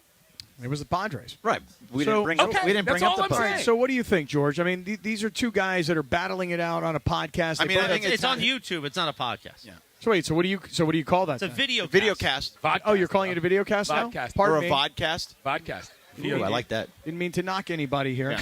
Well, I'm just saying. There's what they're doing, and then there's what you do in San Diego. This is different. That's all. What I'm trying to figure out the differentiation. I didn't say one was better than the No, other. I didn't hear better or worse. I just was trying to give you a difference. Anyway, my only point was that the logic by which I hear there's come no on, reason to Cappy. ever discuss the Padres seems to be the same logic being ignored as to why there's no reason. Let me tell you George something. Sedano finally gets his water. Thank you. I appreciate here- that, Tommy. Thank you. the Shouts case- out to you. The case to be made for the Dodgers and this series being bigger for the Dodgers is that the last time they were there, they had been destroying the Padres all season long. Yeah. The Padres hadn't proven to the Dodgers or to themselves that they could actually beat the Dodgers, and very frankly, most people didn't think that they could. Right. And they did. Now, the Padres go out into the offseason, and they wind up spending a ton of money. They Billions. wrap up Manny Machado. They go get Xander Bogaerts. But probably more importantly, they get back Tatis. Yeah. So for the Padres, they think, and maybe it's more important to the Padres, because they think not only did we beat the Dodgers last year, and not only is it the first time we're playing them, and by the way, we're not playing 19 times this year. We're down to 13 games. You know, we could stick it to the Dodgers and tell them, look how much better we've gotten. But on the Dodgers side, it's like, let's go down there and show those guys that we're still the team. You've won 6 straight games. Yep. You're on fire right now. In first. So staying in first place, there's a lot in this for the Dodgers. Oh, wait, no. The postseason is the only thing that matters. Don't forget that, Cappy. It is. The first place winning, in the NL West winning is a of no series importance. doesn't change anything. It's Of like no do it in the importance, postseason. apparently. The games in the The regular Dodgers season don't matter. It's not about a Padres or Dodgers. The Dodgers have to do it in the postseason. That's all that matters. I wonder who they faced last year when that didn't happen. Wow. And they lost. What if they don't make the postseason? What if they don't? Then that's a huge. It's a huge thing. But you have an automatic That's a big deal assumption. for big deal, no deal. That'd be a big deal. That's a big deal. But you have an They missed automatic the postseason. assumption, That's right? a huge deal. The assumption is the Dodgers are definitely 100%. I mean, it's not They even a should. question. They absolutely should. They should win 90 to 95 games. They're to make the not playoffs. that great a team. They're in first place and they won 6 in a row. They're not that great a team. There's a lot that's not this missing. year. They're not that great a team. I think by the time you start seeing in the next couple months, you're going to see like, no, oh but yeah, I they're think back to that who there's they a were. gap between the couple of best teams in baseball, which I think are the Rays and the Braves, and then everyone else. Absolutely, totally agree. And that's kind of why I'm not like, disagreeing I with don't that. think that it's even See how quickly I sensible- surmised all that? Right. And George, here's my thing. If Dave Roberts is bringing up guys for big league debuts to rearrange his pitching staff, clearly it is important to the Dodgers. The Padres to be moved all their pitching basic. staff. That's fine. Sorry. But what I'm saying is that we're not talking about them versus the Padres. We're talking about them versus themselves in terms of the Dodgers and what they try to do. I think that this is massively important to them because also, Cappy, they play them again in a series next weekend. So it's kind of like a big macro series, if you will. Oh, it's a that macro I think, series. I like that. Macro. I'm glad you It's like a great that. description of it. So I think that the home one is probably the one you think you're going to get best of, but the away one would count a little bit more. So you're coming down on Sunday. There's a 50-50 shot. Uh-huh. And how about you? You going to go to a Dodger-Padre game? No. No chance. I would love I mean, to the early. Lakers are playing tomorrow, number one. Yeah, that's a tough. And then Sunday is like my only day to like not do anything and not have to hear you in my ear, and then I can just like I'm going to call you. and then just like It's a day chill. of rest. Yeah. Sunday night baseball, though, I would love to come down, gas lamp, and all that. We'll see. I don't know he's if you're saying- available that night. He doesn't want to hear you in his ear, but do you want to hear him in your ear? No, I don't call him on Sunday. I play The recordings. day of the Lord is the day of the Lord. I literally walk around Like, I all just day think it's a listening to the mutual. podcast. It's a mutual thing. Like you don't want to hear him, he doesn't want to hear you. Cappy, I on need- I Sunday, need to get don't a- bother me. I need to get a breakdown on something far more important, which is what's the setup going to be tonight at the ballpark? I mean, how are we doing this? You know what I'm saying? Like, Well, how about we talk about this on the other side? Fair Plus, enough. I do want to get where's Beto? I don't know. Where did he go? Beto, where you at? Is he at the bar or Cinco de something? Mayo. He's looking Probably for- in He's the over there. parking He's lot. talking to. He he's lands- talking to Beto, Stephanie and come her over friend. here. All right, we're Probably going to take in a the break. parking Beto's going to join us. We're going to go 6 wide. Oh, man. 6 wide. This is like 5 wide NASCAR. receivers, Receivers outside like quarterback here. Oh, yeah. All right, It's there a we go. snake draft. Oh, no, that's something else. No, different thing. All right, we got one more hour to go here at Solita hanging Yes, out with Solita. you in Anaheim. Come hang out. We got one more hour to go here on 710 ESPN.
Tacos. The tacos here are Tacos, outstanding. I think what we're going to do before we walk over to the game, maybe get a little nosh real quick. Yes.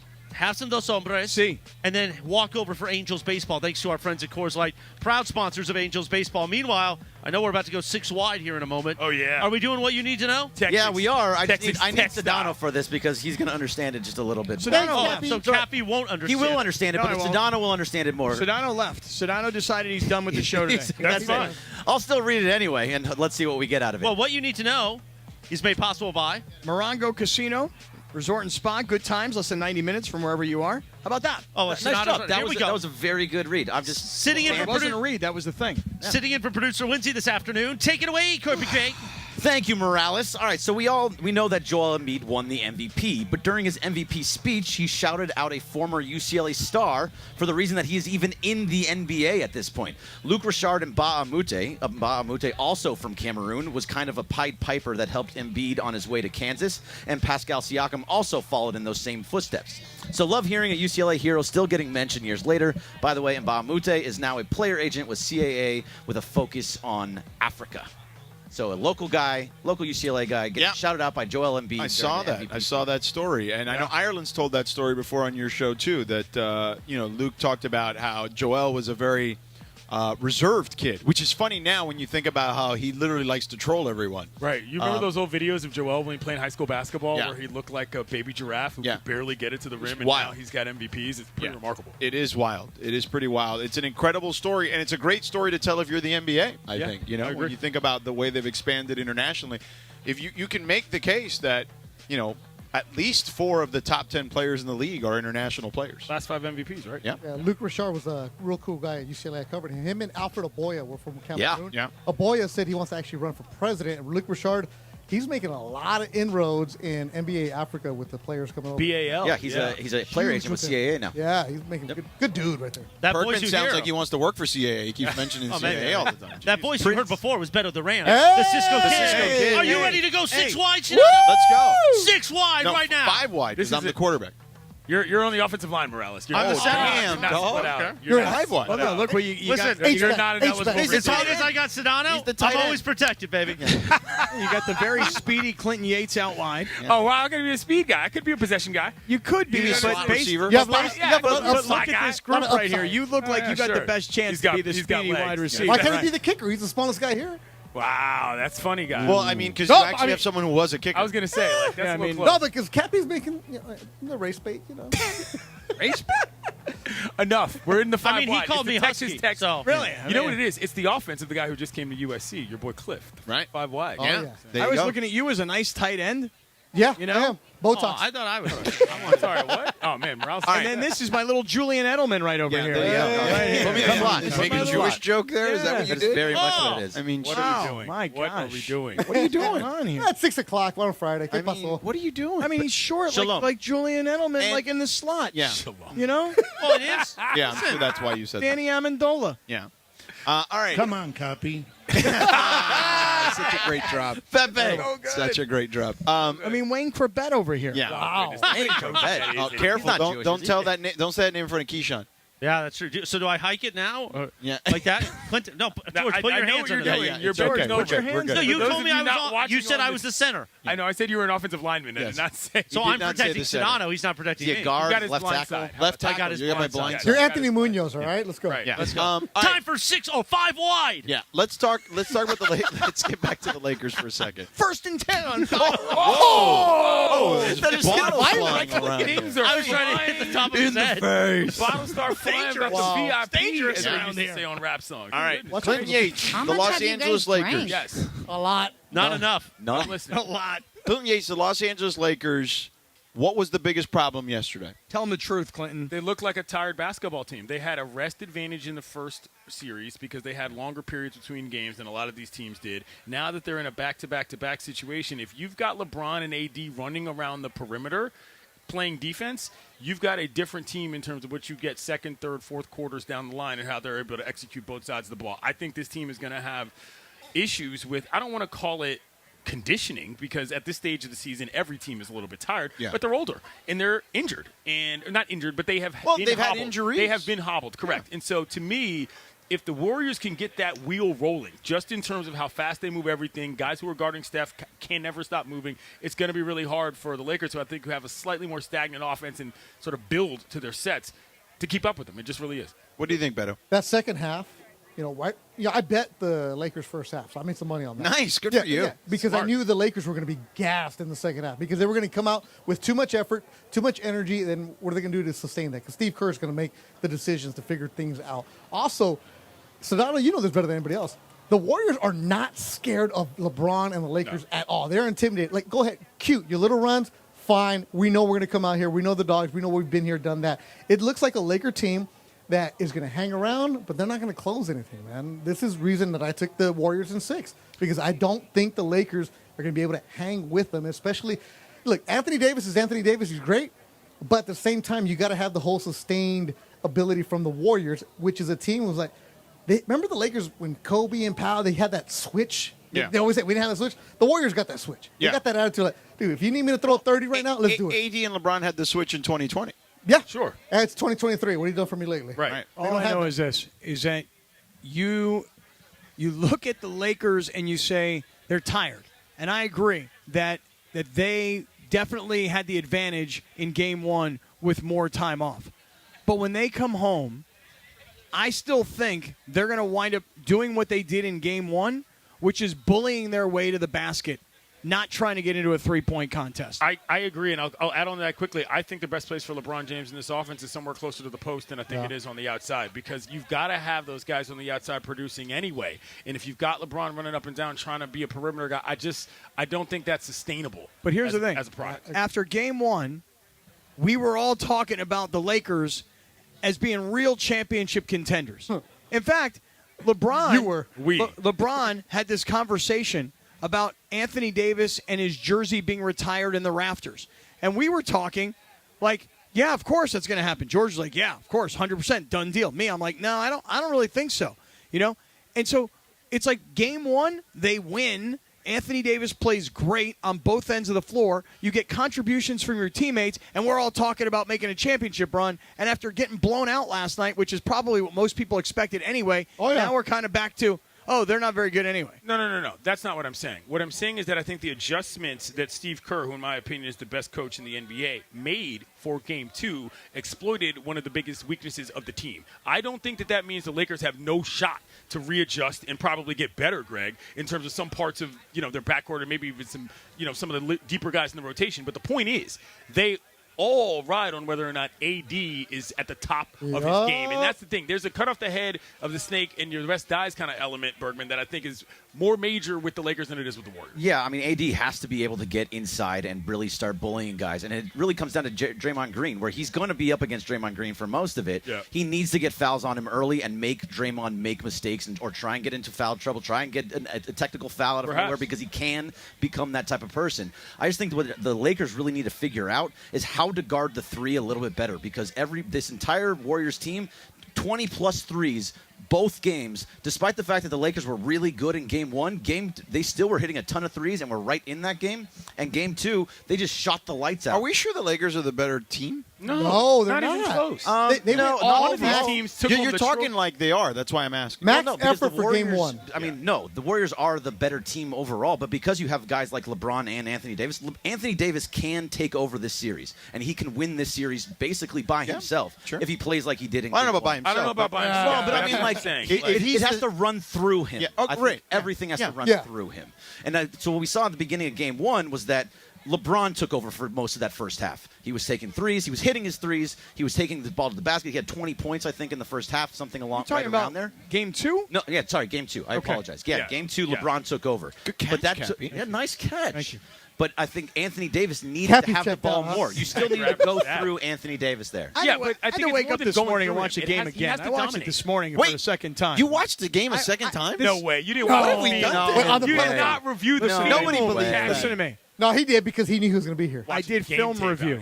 Film review this morning. But you didn't know I was going to body you up like Draymond. Had no idea. Yeah. Had no idea. That video's in the circle. Wait a minute. Whoa. If you watched it a second time, that's right. How did Sedano and then an hour later Trudell just rout you on Lakers Talk?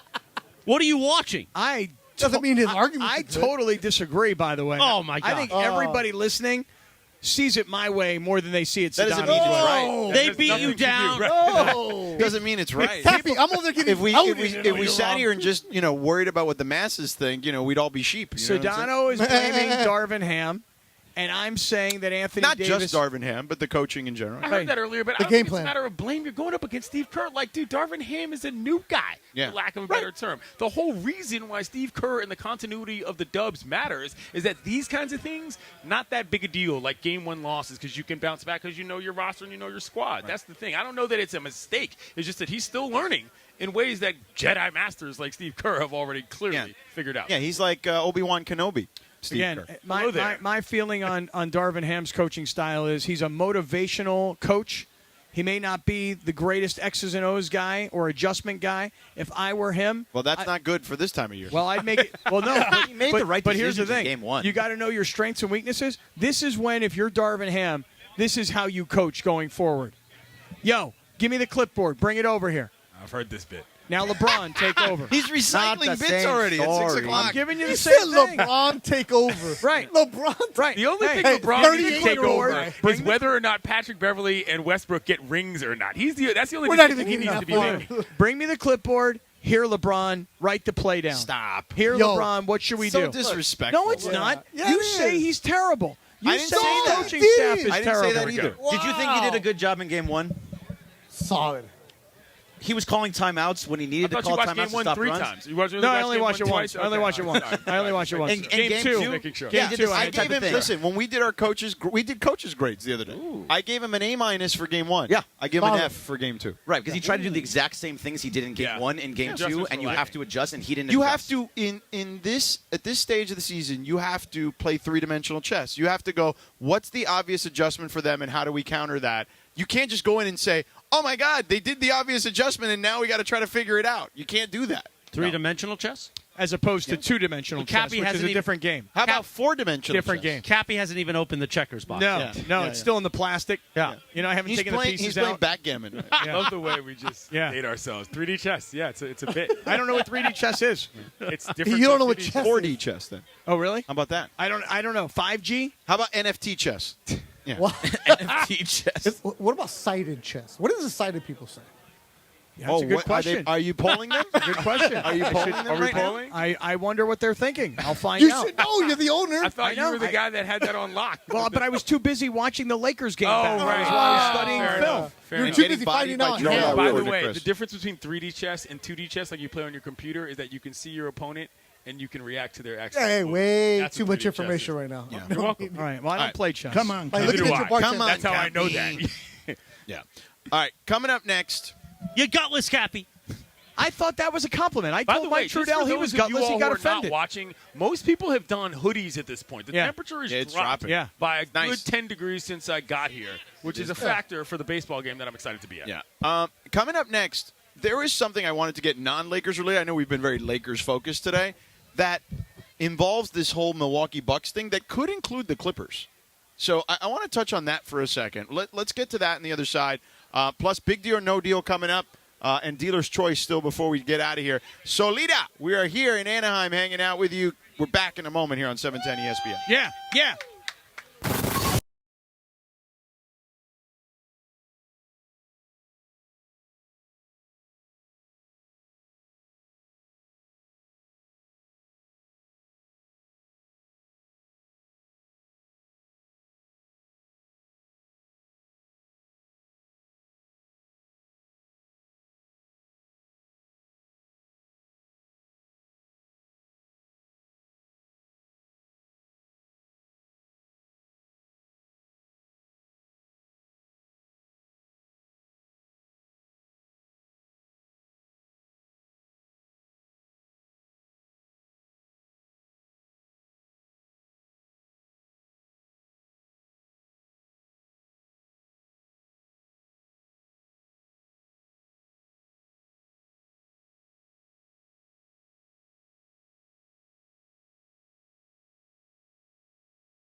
Yes, indeed. The Cinco de Mayo Fiesta is on. Broadcasting live from Solita Tacos and Margaritas in the city of Anaheim. We're getting ready for Angels baseball tonight. Thank you to Coors Light, proud sponsor of Angels baseball, helping make our party very beautiful tonight. Yeah. On a Friday as we get ready for the dusk. It's getting cool here. It is. Everybody's got back their up. sweatshirts back on. And we're excited. Also, thank you to our friends at Dos Hombres Mezcal. Cappy, we'll have some Dos Hombres before we head over to the game after we get off the air. Yeah, there's a whole bunch of 710 listeners over here that are trying to feed me shots right now. Not yet. And I said, just wait it out a little bit. 43 minutes. Yes. Not even 40, because, it's 57:50. Well, thank you for being precise. Yeah. Meanwhile, Sedano and Cap continue on a Lakers Reaction Friday right now. All right, so let me ask you guys this question. Go ahead. Go ahead. Christopher, Greg, feel free to be included here. I mean, you don't have to. All right. But Thanks, Morales. So obviously the story yesterday, we were off the air, but Mike Budenholzer got fired. Yes. And tough spot, right? I mean, we just found out, obviously, his brother got killed in a car accident, not ideal. His player basically ran him under the bus in that press conference the day before, or a couple days before that. And look, he did get worked in that series. But the reality is, he's unemployed, and there's an opening with arguably one of the best players on the planet on it, right? Now, that team is not perfect because they've got a guy in Chris Middleton who's been dinged up the last couple of years in his 30s. They got a Brook Lopez who's playing well, but also in his 30s. Drew Holiday, local kid, really Also in good, his 30s. but got worked in that series too by Jimmy Butler. But a first-team all-defense guy. They've got ownership that's willing to spend. The question is, who takes that job? So I was watching the Talking Head shows today. It was First Take, and then I was watching another show. I forgot what it was. But the name that came up, which I thought was fascinating, was Ty Lue. Wait a second. I thought Ty Lue's the coach of the Clippers. He is the coach of the Clippers. Oh. So the question is, now you know how much I like Ty Lue. Like, I think that you like Ty Lue more than you love Darvin Ham? I like Ty Lue as a schematics, a coach with his, who's more schematically inclined than Darvin Ham at this stage, because Ty Lue has been in the thick of it. You know what I'm saying? Like, he's won a championship. Listen, what I actually think the best job he did with the Clippers was not this year. It was last year when they lost everybody and they was literally playing kids and they won 42 games. But wait, why is Ty Lue's name in the conversation of the Milwaukee coach that just got fired? Because what they're saying is Who's they they? should go after the best coach who might actually leave his situation, or that would technically could potentially be available. Now, Nick Nurse is available. He also has a championship. But I guess Kendrick Perkins put out there, and there was somebody else, I'm trying to remember who it was, that said Ty Lue, they should go after Ty Lue. But the problem is, here's the thing. They'd have to give up compensation because he's under contract. And if you're Ty Lue, do you want that job? Now, I know you're probably saying, what? Why wouldn't he want that job? Well, here's the thing. Number one, he works for an organization, as you pointed out in the Clippers, where the owner and him are aligned, right? Which is big in sports. Would you agree? Yeah, I mean, I'm trying to follow this. Why would Ty Lue have interest in the Milwaukee job? Because it's Giannis. So what? And he's got two guys on the Clippers who are never healthy. But I understand all that. But you have, first of all, the bulk of your career was in a Laker uniform. Right. Okay? You're back in L.A., where you probably already lived in the offseason or had a place. Vegas. Okay? Yeah. Okay, fine. Right. Close enough. What, you want to jump ship and leave the Clippers because this job is open in Milwaukee and because they've got Giannis? I'm the answer guy?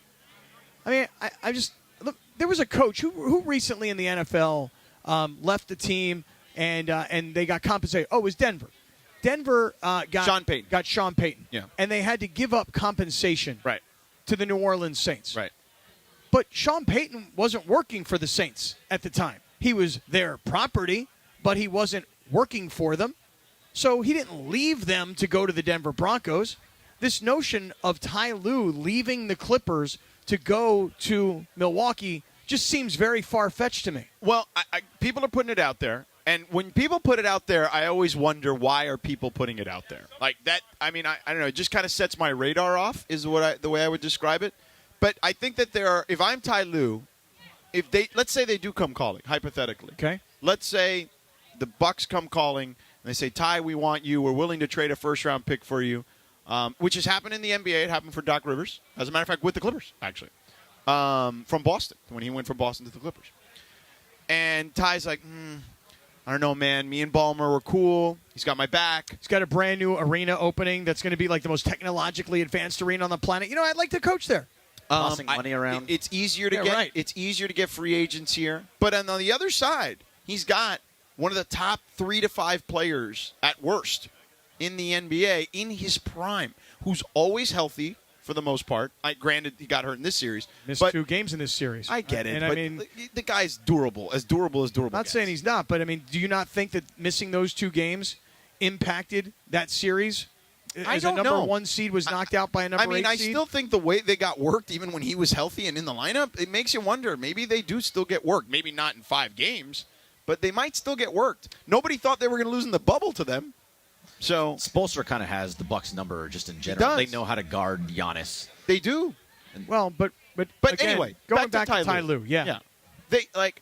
I don't think that's an easy decision. If I were Ty Lue and the Bucks came to me, I think that I'd have to at least think about it. If I told you that Kawhi Leonard and Paul George were both healthy, Then all the way no through problem. Then it's not even a It's question. not even a question. It's not even a conversation. But the problem is they're never healthy. Never.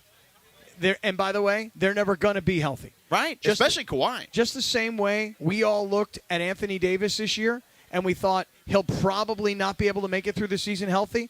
And how many games? Was it 26 games? I don't think they were all consecutive. I mean, I don't remember how many he missed in that bulk. Do you guys remember the number of games? It doesn't matter. When he missed with the foot injury. Yeah, so let's just call it 18 games. Right. And then he missed back halves of back-to-backs, right? Anthony Davis has gone from he can't stay healthy to everybody's riding on his back. Right. Kawhi Leonard and Paul George have not and will never be able to stay healthy. Will never.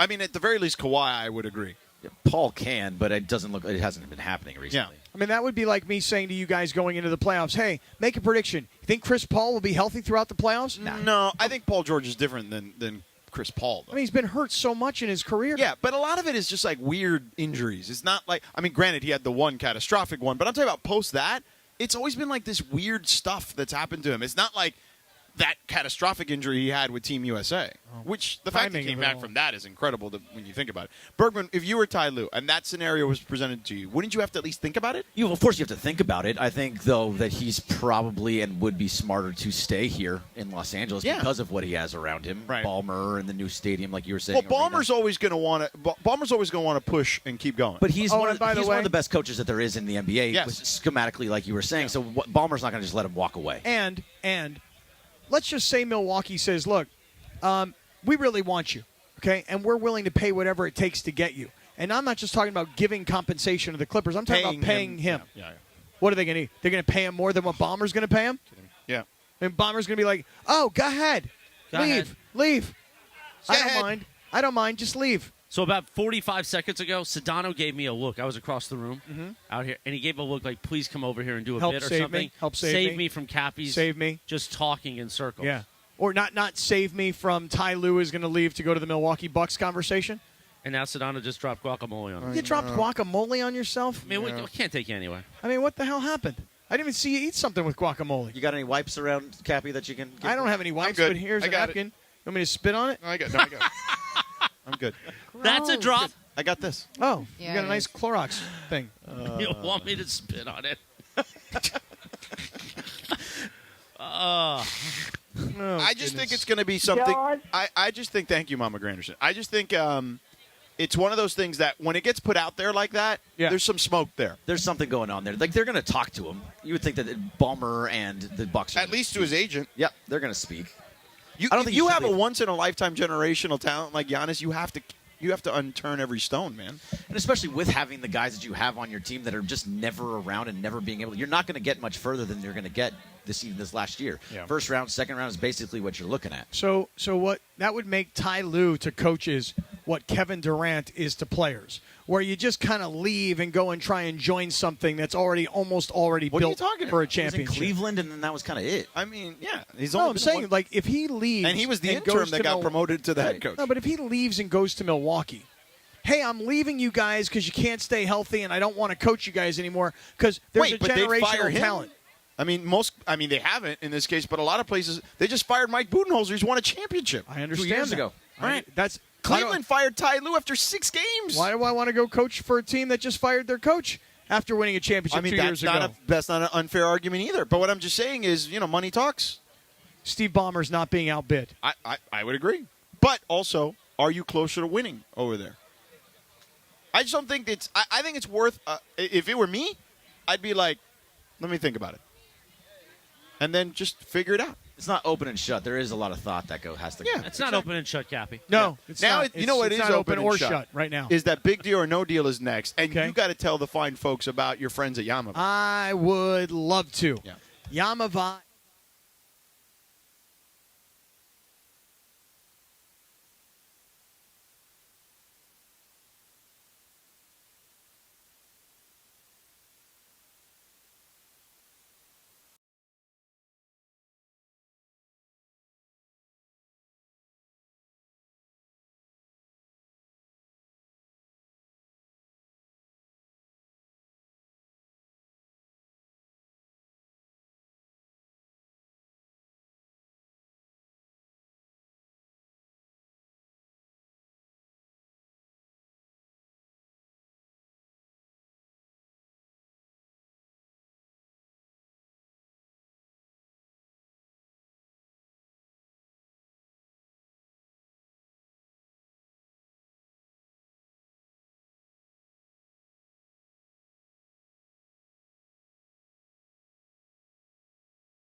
Broadcasting live from Solita Tacos and Margaritas.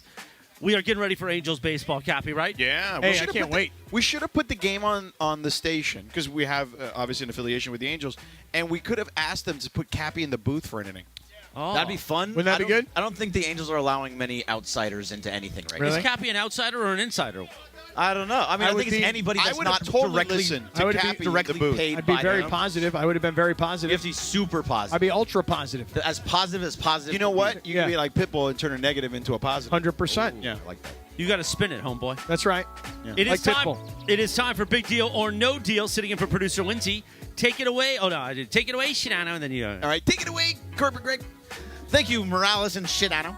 All right, so did you happen to see what the Rays' Wander Franco did playing I loved shortstop it. the other day? This is Give me more of that all day. Okay, so this is the question. He Yeah. grounded a ball.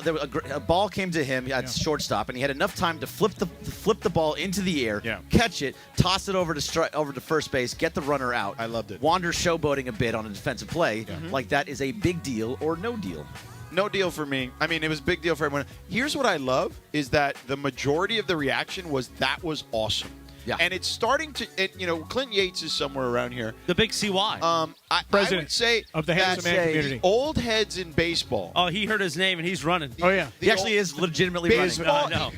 I know everyone thinks of baseball as the older person's sport. Sure. But it's starting, social media has allowed it to flip a little bit. And the reaction to Wander Franco's play or whatever on social media was overwhelmingly positive. And I loved that is starting to turn little by little. Can I say something quick about that? It was so overwhelmingly positive that I almost felt I hear the like music. Hold on. an old guy. Is Shouts to Julian the here? consigliere. No. Oh, he's Julian. not here. Julian, where are you? Here we go. Julian didn't come tonight? Julian That's was shocking. softball game though. Anyway, so I almost felt like an old guy because it was such a non-thing to me that I was like, this isn't that cool. It's also not that negative to me. It was a dude doing a summer camp move, Right. And I felt like I didn't like it enough for exactly what you're saying. The pendulum has swung drastically. If he would have done it behind the back and then grabbed it and then tossed it. Yeah, I he was would like, have been okay. I fine. mean, Would that have been a flipped it. problem? Would you have a problem with that if you threw it behind the back? No. I actually loved it. Did Cappy have a problem with it? No, Okay. but I loved it. But I'll tell you what I wanted, though. I wanted an old guy. I wanted an old baseball player who hated it. These young whippersnappers. Right, and I Needed didn't a find Jeff any. I didn't hear any. I was waiting for old guy. What's your man's name? Aubrey Huff? That guy? Oh, that guy. Oh, Yeah. God, he would hate it everything. for sure. No, Oh, my God. no, I'm not down with that guy. That guy hates everything. Okay, but what I'm saying is, I was waiting for an old guy to tell me, well, back in our day, if he would have done that, next time he comes up to bat, let me tell you, he's on his ass. Do you know what happened the next time he was up to bat? Yeah, he jammed it out first. 451-foot shot, moon shot. The other thing, the last thing I'll say about this, I don't want to blow up the segment, is that if you want to say that Wander doesn't play hard, the play a week ago, I don't know if you saw that, where he was drifting in the left, Yeah. caught it with his one hand, sort of Kevin Mitchell did. Notice one thing about that highlight. The front of his pants are already dirty. It means he was getting on after it. In that game prior to, he's a hustle player. There's no world in which he's only a hot dog guy. That dude is one of the hardest working players in the big You leagues. tell him, Coach. That's all. Yeah, I mean, this is how I Yeah, approach I it. understand. I understand the emotion. Love that guy. I love that. Give me more of that stuff. What's next, Derek Burke? All right, so Kanye West and Adidas already split ways, but Adidas is now sitting with a ton of Yeezy products that they can't move. Moving on from Yay, whatever you want to say, was the best move. I'm still having all of that. I don't know what happened there, but go ahead. I don't know which one it is, so I just said both of them. Yeah. Was the best move, but them still having all that product with nowhere for it to go is a big deal or no deal. Cappy. Yeah, it's a big deal to have all that product and have nowhere to take it. You know where I'll take it? To the Cappy Cast? No, I take that thing. I'll put it in the back of a U-Haul truck. I'll pull into downtown L.A. I'll open up the back of that truck. Let's go. And I'll First start come, giving them first to serve. people on the streets. Because let me tell you something, brother. You hear that, Jack? I love it, Jack. When you walk those streets and you see those people and you know they need your help and it's been cold and wet. Yeah, that Dude, would be great. Shoes That would be a great idea. would be for an Adidas. amazing thing. Yeah. So, hey, Adidas, that was your dumbass that got into business with Kanye, yay. Okay? And now that he's been canceled, how about giving all these homeless folks his shoes? Yeah. Good job, Cappy. That- Rack there you 'em. go. Look at you. Yeah. Rack How about Cappy. that? Rack 'em That's hard. community Look at right there. That's That's good hard. job, Cappy. I love And if you don't Cappy agree, Cappy for council. right, and if you don't agree to give these homeless people those Kanye shoes, You know what you are. you know Go to hell. Go to hell. You're gutless. You're Yeah. gutless is Yeah. right. Yeah. All right. Well, yeah, you- I would agree. Yes. You agree? You perfectly I agree. mean, I can't top that one for No, one. that was pretty good. All right, so I talked about a pretty cool opportunity yesterday I had on Mason Island where I got invited on a game show called Money Island, and me and a partner would go to an island and do challenges to win a bunch of cash. What kind of partner? Any kind of partner. They Oh. said you should go with me, and I said that wouldn't happen. I thought you and But- Lindsay Baseball one time tried to get on a we game show did together. try to get on. Yeah, Legends of the Hidden Temple. But I think because of that, they said, "Oh, we loved what you did on your tape, so hopefully maybe you can do this game." The magic is on the tapes. Yes. So I texted the lady after I read the email. She said, "Text me, let's have a conversation," and she still has not gotten back to me. I don't really want to hit her again about it, but her not getting back to me despite being asked to be on this show is a big deal or no deal. You didn't hear any of it, so Kathy, go ahead. Her not getting back to you. Yes, despite asking me to text her. When did she ask you to text her? It was 2 days ago. And when did you text her? Last night. And she hasn't gotten back to you today? No. It's Friday. It's no big deal. I would say that if you don't hear from her by Tuesday, you would like a little closure to this relationship. By Tuesday. You either want me on your game show or you don't. But you can have the common professional courtesy to let me know one way or the other. Yeah. But I wouldn't let it ruin your weekend. No. I wouldn't But lose should I go to sleep. this? Should I do this game show? Depends. How long do you have to miss work? I think that's the problem. How long? I don't know. It'd probably be for at least a month. No, you're month? forget it. You're done. Oh, get You're not the heck going. You're not going. I'm not Dude, doing honestly, you're fired if you go do this. it. Oh, yeah. No, 100% I would. But, yeah, maybe someone else. Is there somebody else that you can think of? They want to Well, we're going to fire him. Team of two? What would Mason and Ireland do without you for a month? Oh, my God. Oh, my God. I'm not getting into that one. All right, so do you see that They got James Tyler. Harden? One more, and then Laura's got one. James Harden apparently went to Vegas before the series against Boston. Of course he did. And so Doc Rivers was asked about Harden going to Vegas in the middle of the playoffs. Yeah. And he said, James called me before they went, and I was like, so what? Do it. Dennis Rodman went to Vegas. They asked me about it, and I said, we had 3 days off. I told them to do whatever they want. He's a grown man. I didn't care. Grown-ass man. Is this a response a big deal or no deal? I mean, Michael Jordan also went to Atlantic City. I'm not comparing them as talents, but he did James go Harden. to Atlantic City in the middle of the Eastern Conference Finals. Okay, let's not forget this. Yeah, Is going to It's Vegas not a big before deal? the series I started. know, but one thing about they had a bunch of days off. Right, but Michael Jordan, here's the thing. If you were Phil Jackson, you were like, if there's one human being on the planet that I can count on who's going to bring his A game every night, is Michael Jordan. But think about this. When Michael Jordan did that, it was a controversy at the time. Yep. And the man showed up on national television with Ahmad Rashad to do an interview with sunglasses on national television. Okay? And we didn't question any of this. So, like, James Harden going before the series to Las Vegas to do Las Vegas things is probably the least surprising thing ever when he had all those days off between series. yeah, and plus, when you can fly private, and you can land and have a limo pick you up, and then you don't have to go places where you're going to get in trouble because you're actually bringing the heat to you. You're not going out looking for the heat. Does that make sense? I mean, he's used to choking in the playoffs, so who cares? So what does it really matter? I mean, it's not right afterwards, but tonight he's 1 of 9 for 8 points. Yeah, it usually Against happens to him. Yeah, Eventually. not a good out showing for him. No. Laura, what do you got? All right, so I had something happen to us at the broadcast yesterday with Lakers postgame. I don't know if you guys heard, because I did send it to everybody, but Slee had something happen to him, and I'm going to play a little bit of it. You guys ready? Yeah, go ahead. Go ahead. Let's take one more quick call. We got LeBron and AD next. McGee and San Pedro. What's going on, McGee? All right. Let's go to LeBron James and Anthony Davis. Lakers lose by 27. Here's LeBron and AD. Oh my God! Wait, Slee went right to LeBron and AD. He didn't let that breathe a little bit. Nobody knows how to throw It was sound Lakers faster post game. It wasn't a live show. It was a Lakers post game. It was like, right, but I thought it was funny. It is Friday, Cinco de Mayo. Oh my God, People that's are drinking. hilarious. I thought it was, I think it's super funny, so I wanted to play for you guys.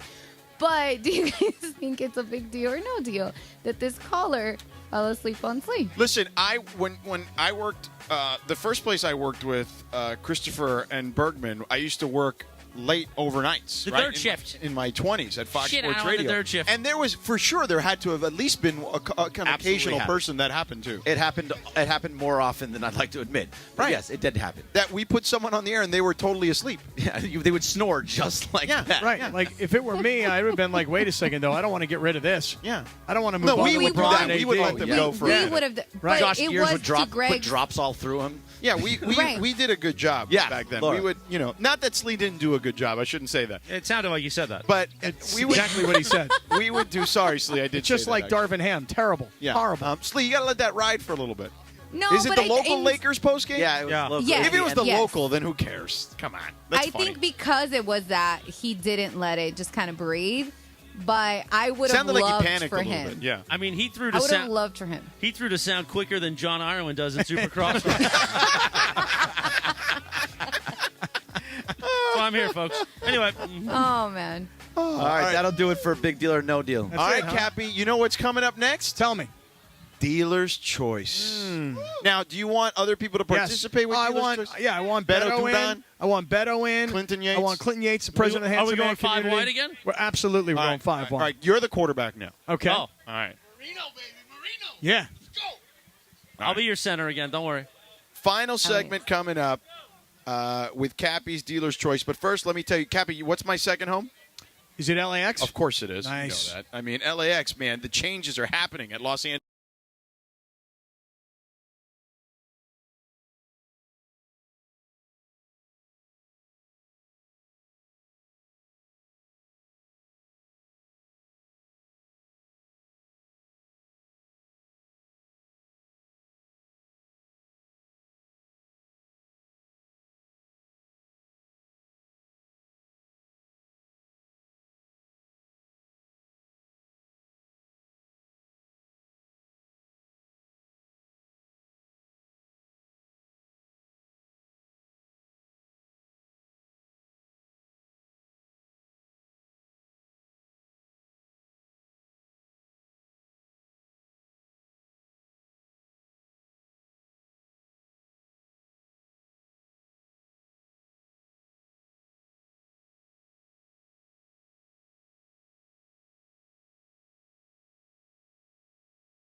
.710 Cinco de Mayo Fiesta, live from Solita Tacos and Margaritas in Anaheim. Presented by Coors Light and Dos Hombres Mezcal. Quarter in front of 7 p.m. in the Southland. Final segment, Sedano and Kap. Yeah. Thank you to everybody. It started early here at Solita today. 10 a.m. We had the 9-hour LA Sports Mega Block on the road. Feels like Trudell was on 6 hours ago. I know. Well, the last 40 minutes, we've really been pulling teeth with Cappy. Now you got me jamming, though. This is jamming for you? You don't think this looks good? I mean, I'm asking you. I didn't say it didn't look good. I'm just asking you, okay. like, how hard is your motor revving right now? No, I'm at like a 60. As in, you can get up to 150 or 60%? No, yeah. I got a lot more left in my game. Got it. Mr. President. I'm not sure about that. You want another jalapeno? You know what? Take another bite. One bite. I'm going to tell you guys right now. So anybody who missed it, I guess it must be all over social media. At ESPN Los Angeles. Burning up the streets. Yeah, I haven't checked it, but my daughter just texted me from Boise. And she's like, couldn't take down that pepper, huh? So, like, she was totally taunting me. Now, I will just tell you guys that this happened 3 hours ago, that we decided on the spot to have a jalapeno pepper eating competition on the air. Yeah. Mason, consumed by winning at all costs, Yes. took down the whole thing. Yes, he did. He was the big winner. That actually happened?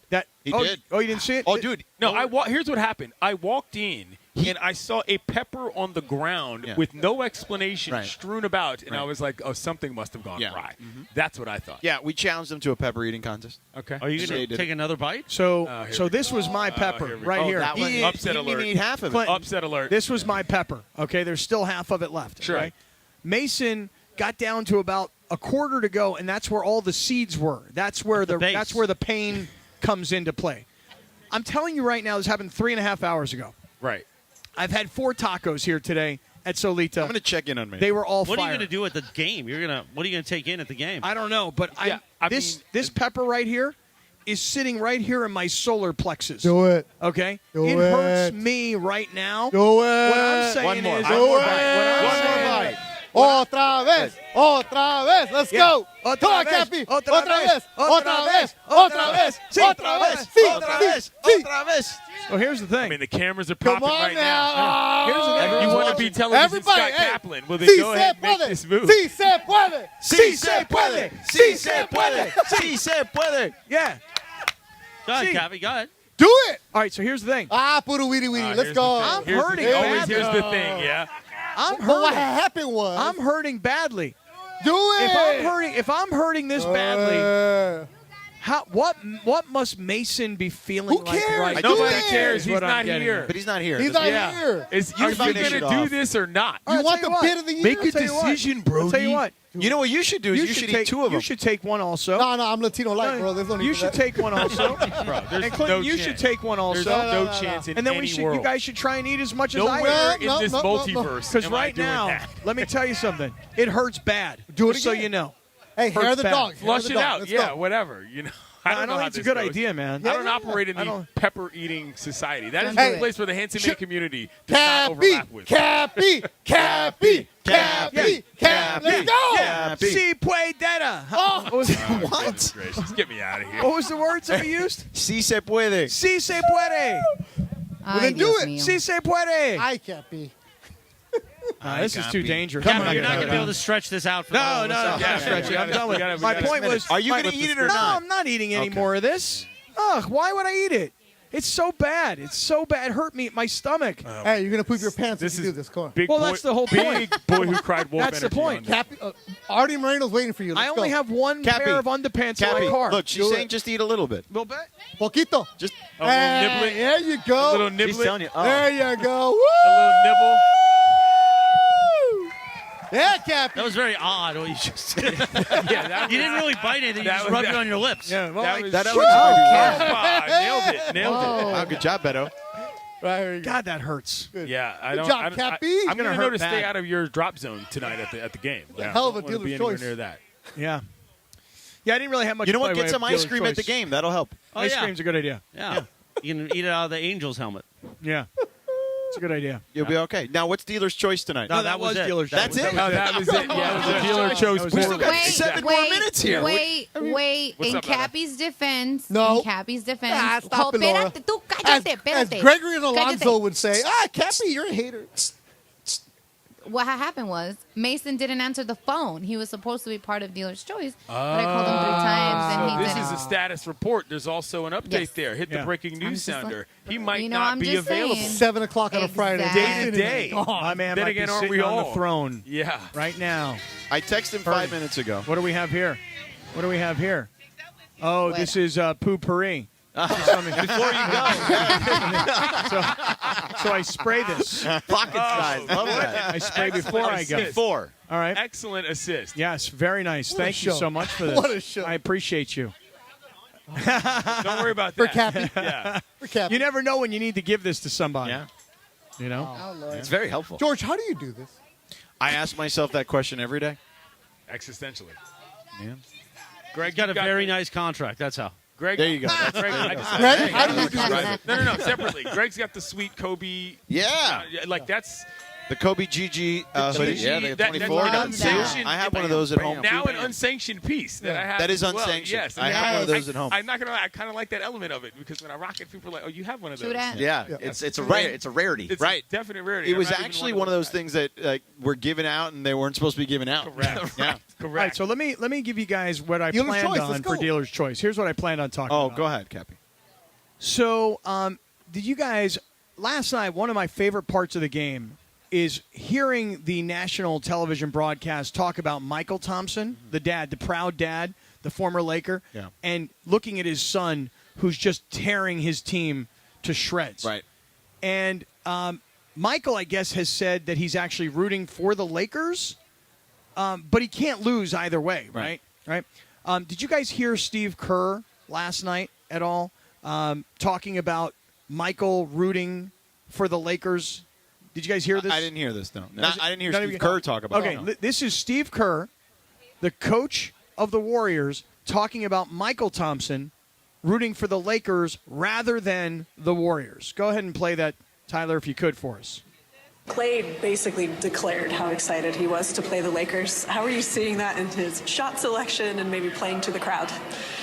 Yeah, Clay was great. I mean, the quote I noticed was he said his dad was going to cheer for the Lakers, which is, okay. I mean, come on, man. Isn't blood do you do thicker that? than water? Like, I can't imagine cheering against my child. So that's not happening in our family. But apparently, in Clay's family, dad's going to root for the Lakers. So that gives Clay a little extra motivation. Okay, hold on. Can we Come on, moderate we all each know of this. those sentences? How Because we all know number that. one was, that's not happening in my family. Right. Like, What's wrong that's with a their family? Great way to say that. I love that quote. But we all know Michael is all about the money. Who pays him? The Lakers. Michael's Fair. not dumb. Fair. Yeah. Business is business. Yeah. But I mean, I like Kerr for engaging that. Yeah. That's good. a, That's that's Steve a is the good. best. He's a Jedi with it. Yeah, when I heard that last force is night, strong. I was like, oh, man, we got to have some fun with this because watching your own kid play in a Little League game, like you're going to, like is the best.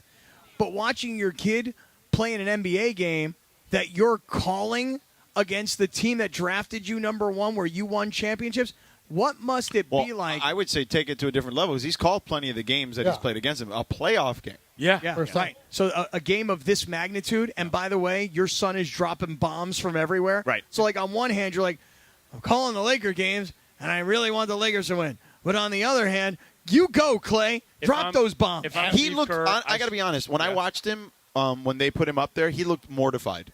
Right. Like, I think, he does. He does. I think Yeah. that Really, when you... he's when torn. Going, It is in, awkward. going Yeah. into it, I think he's like, yeah, of course I can't lose, blah, blah, blah. But it's when weird. it's actually happening, you're mortified. If I'm Steve Kerr, I'm trolling the hell out of him, and I'm showing up to shoot around with the Michael Thompson jersey, just to remind people of what's actually going on. But I understand what you're saying completely. Yeah. Like, it's one thing to talk about it; it's another thing to You can sit see it through in his face. Right? Yeah. You guys Mortified. were talking about Little League and all these things. You can hear it earlier, in the radio you know. broadcast, too. Yeah, Clay hits a shot. It's like, yeah, Clay shouldn't be wide open.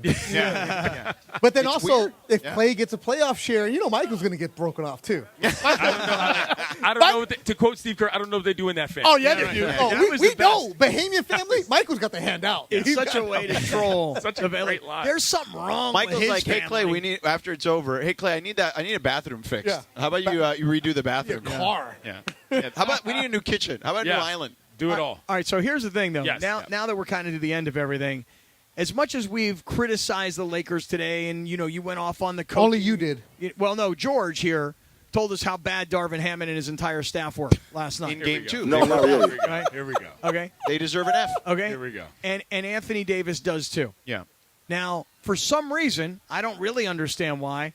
I actually really believe and am really confident that the Lakers win tomorrow. Yeah, I am too. think I the said that at reason- the beginning. The reason is because the Warriors don't win games on the road. Right. Yeah. You guys all seem to like that. You guys seem to like that prediction, really? And Anthony Davis plays every other I'm game. guessing Vegas likes that too. Yeah, they're 3-point favorites. Yeah. Yeah. Lakers are. Beto, who you going to give me anybody to win the Derby tomorrow? You going to give me any hot picks? Oh, by the way, I'm mad at you quickly, because you should have had us in the by the way, can I conglomerate say to quickly, get us a Derby horse. I went to the Derby last year. Oh, wow. I remember. I'm going to a Derby Seersucker? party this year. I didn't go seersucker. I had a nice linen situation. The pastels were tremendous. All right. I remember. You know what club I'm the president. Aren't you of like the local chapter BFF of. now with the mayor of Louisville? He's no longer the mayor. He has been termed out, as they say, but he still lives there and he's still my boy. But my point is that I'm going to a party tomorrow, so I've got to go Kentucky Derby, but apartment style, like Kentucky Derby light. You're going to do a Kentucky Derby party like we did last year, There's Bergie? too much going on tomorrow. There's a Laker game tomorrow. Yeah, what's going on? Yeah. So you might see some. Cinco de Mayo The tomorrow. seersuckers might happen tomorrow. Okay, all right. That's Had in fun play. though last year. Yeah. It was a lot of fun. Mason's having a party. You should go. Oh, he is having a party. Yeah, Well, he he didn't may invite not us. after the not after the invite us. jalapeno. Yeah, So there's that. I will be watching the Laker game on my phone at the Dodger Padre game. Be on the lookout. Get it for right. me. The Padre on the game. lookout. Get it right. Be on the lookout. The Padre for me. game. All right. Pappy. Well, listen. What you need to do is make sure you take care of Mom this Mother's Day. Okay. Let's face it. Everybody here put their mom.